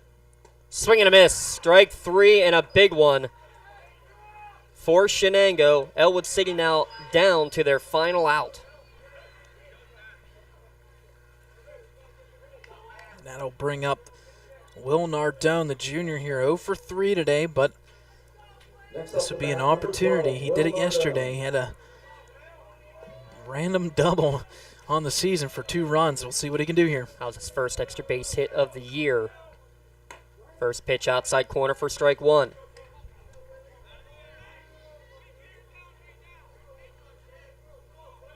Oh for 3 today. Can Nardone do it with the stick? That one's off the plate. Evens the count at 1-1. Clouds rolling in here at Sanders Field. Which team will represent Section 1 of the playoffs? Nardone gives this one a ride to right field. Going back on it is Graham, settling under it. He makes the catch, and it's going to be the Wildcats. Shenango survives a slugfest. 11-9, your final score. Here from Ewing Park, Shenango will be playoff bound. Ellwood City's season will come to an end. 11-9 your final score. We'll come back. We'll recap it all when we return here on the Lawrence County Sports Set and Ellwood City Sports Streaming. For 20 years, Melee Chiropractic has treated athletes of all ages to help them get safely back to the top of their game. Melee Chiropractic has 3 full-time doctors in their office, and all 3 are former area athletes who have had to battle injuries throughout their careers. They want to help you get safely back on your feet. But more importantly, help stop the injuries before they happen. Prehab before you rehab. Attention all high school student athletes. During your sports season, a $30 visit to the Melee Chiropractic office includes an adjustment and/or all therapy is necessary. From the athletes of tomorrow to the weekend warriors and everything in between. Let Melee Chiropractic keep you in the game. Castle Asphalt and Construction is driven to provide quality, cost-efficient pavement-related services to Western Pennsylvania. Every paving or construction service at Castle Asphalt begins with a thorough site inspection of the area to allow their team of professionals to become familiar with the unique conditions of your home or business. Once the site inspection is complete, Castle Asphalt provides you with a detailed plan of the design, cost, materials, and time of completion, so you know exactly what to expect during your construction. Visit castleasphalt.com to request a quote for your next project and make your dream design come to fruition.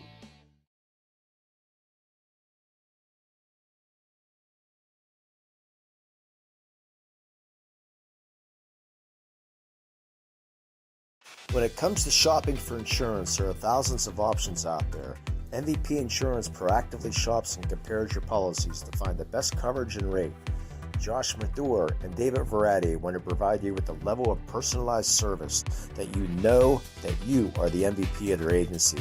They simplify insurance so you can live stress-free. Visit one of the locations in Zingleopole or in New Springfield, Ohio. Call MVP for the win. Proud sponsor of the MVP of the game on the Lawrence County Sportsnet.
Back one final time here from Sanders Field at Ewing Park. There's your final score, 11-9. Shenango over Ellwood City. With that, Shenango is playoff bound. They finished 6-6 in the section, 9-9 overall. Ellwood City at 5-7, 10-8 overall. That is, unfortunately, their final game of the season. Can't get both county teams in, but that was one heck of a way to go out with 19 total hits, 20 total runs, 21, though, left on base, including 3 times the bases left loaded for Ellwood City. A tough pill to swallow for sure there, Brad Winters, but a fantastic Ellwood City season. We'll let you close the book on the Ellwood City season real quick. Yep, absolutely. I mean, all we wanted was a really good game. I know both these teams could have represented very well for Lawrence County in playoffs, but somebody had to prevail, and today I think you can look at the stats, we can look at the stat line, the score line, and everything, and just say one team capitalized on, crazy to say this, but multiple times base loaded.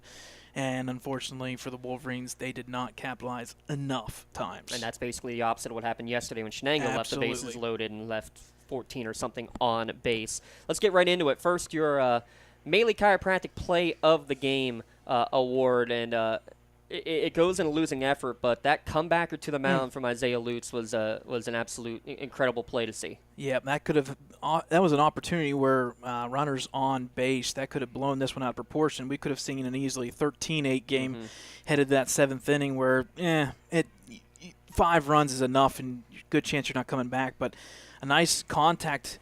Got to give credit at the plate. Good contact right up the middle, but nice glove there by Isaiah Lutz, the trustworthy senior, the shortstop pitcher combination there, making that catch and then throwing quickly. And he didn't hesitate at all. Throws a first. You're right. So he is your Melee Chiropractic Play of the Game recipient. He'll get a customized T-shirt for his efforts in courtesy of the Red Zone as today's Melee Chiropractic Play of the Game. As your MVP of the game, it's got to go to the winning pitcher in Jason Malley. His first start of the year, he gets the win on the mound. He also gets a couple of runs, couple of RBIs, 2 RBI double, brought in the final 2 runs, and those 2 runs ended up being crucial, made it 10 and 11 on the board. So for him, as your MVP Insurance MVP of the game, Jason Malley, we'll also get a customized T-shirt courtesy of the Red Zone for his efforts in the 11-9 victory. Call MVP for the win.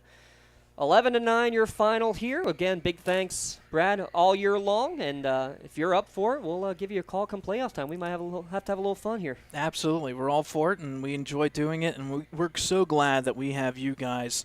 I can't thank you guys enough because as much as we put Ellwood City on the map in Lawrence County, you put the Lawrence County in us. Lawrence County, unfortunately, you can't get farther north than Whitfield, and it's tough. I don't blame anybody down in the Pittsburgh area, but to cover us up here north, it's really tough. And you guys being in your backyard, it goes without question how much we appreciate you guys being able to be there for games that we can't cover, whether it's baseball or softball or any other sport. We do truly thank you guys. We appreciate everything with your help as well, and just working side by side has been a lot of fun. We just have to do a lot more of it for sure down the stretch and potentially again throughout the rest of this postseason. Big thanks to Lee Moan as you're listening, driving away. We hate you. No, we're kidding. Big thanks to him for everything. This game only 2.5 hours rather than the 3-hour, 4-minute marathon from last night. But your final score one last time, Shenango 11, Ellwood City 9. The Cats back in the playoffs. For Brad and Lee, I'm James Dotson saying so long and stay tuned. Pairings coming out Thursday and Friday, and then playoff action coming your way. Best place to watch it right here on the Lawrence County Sports Net, powered by LCAP. And thanks again to ECS.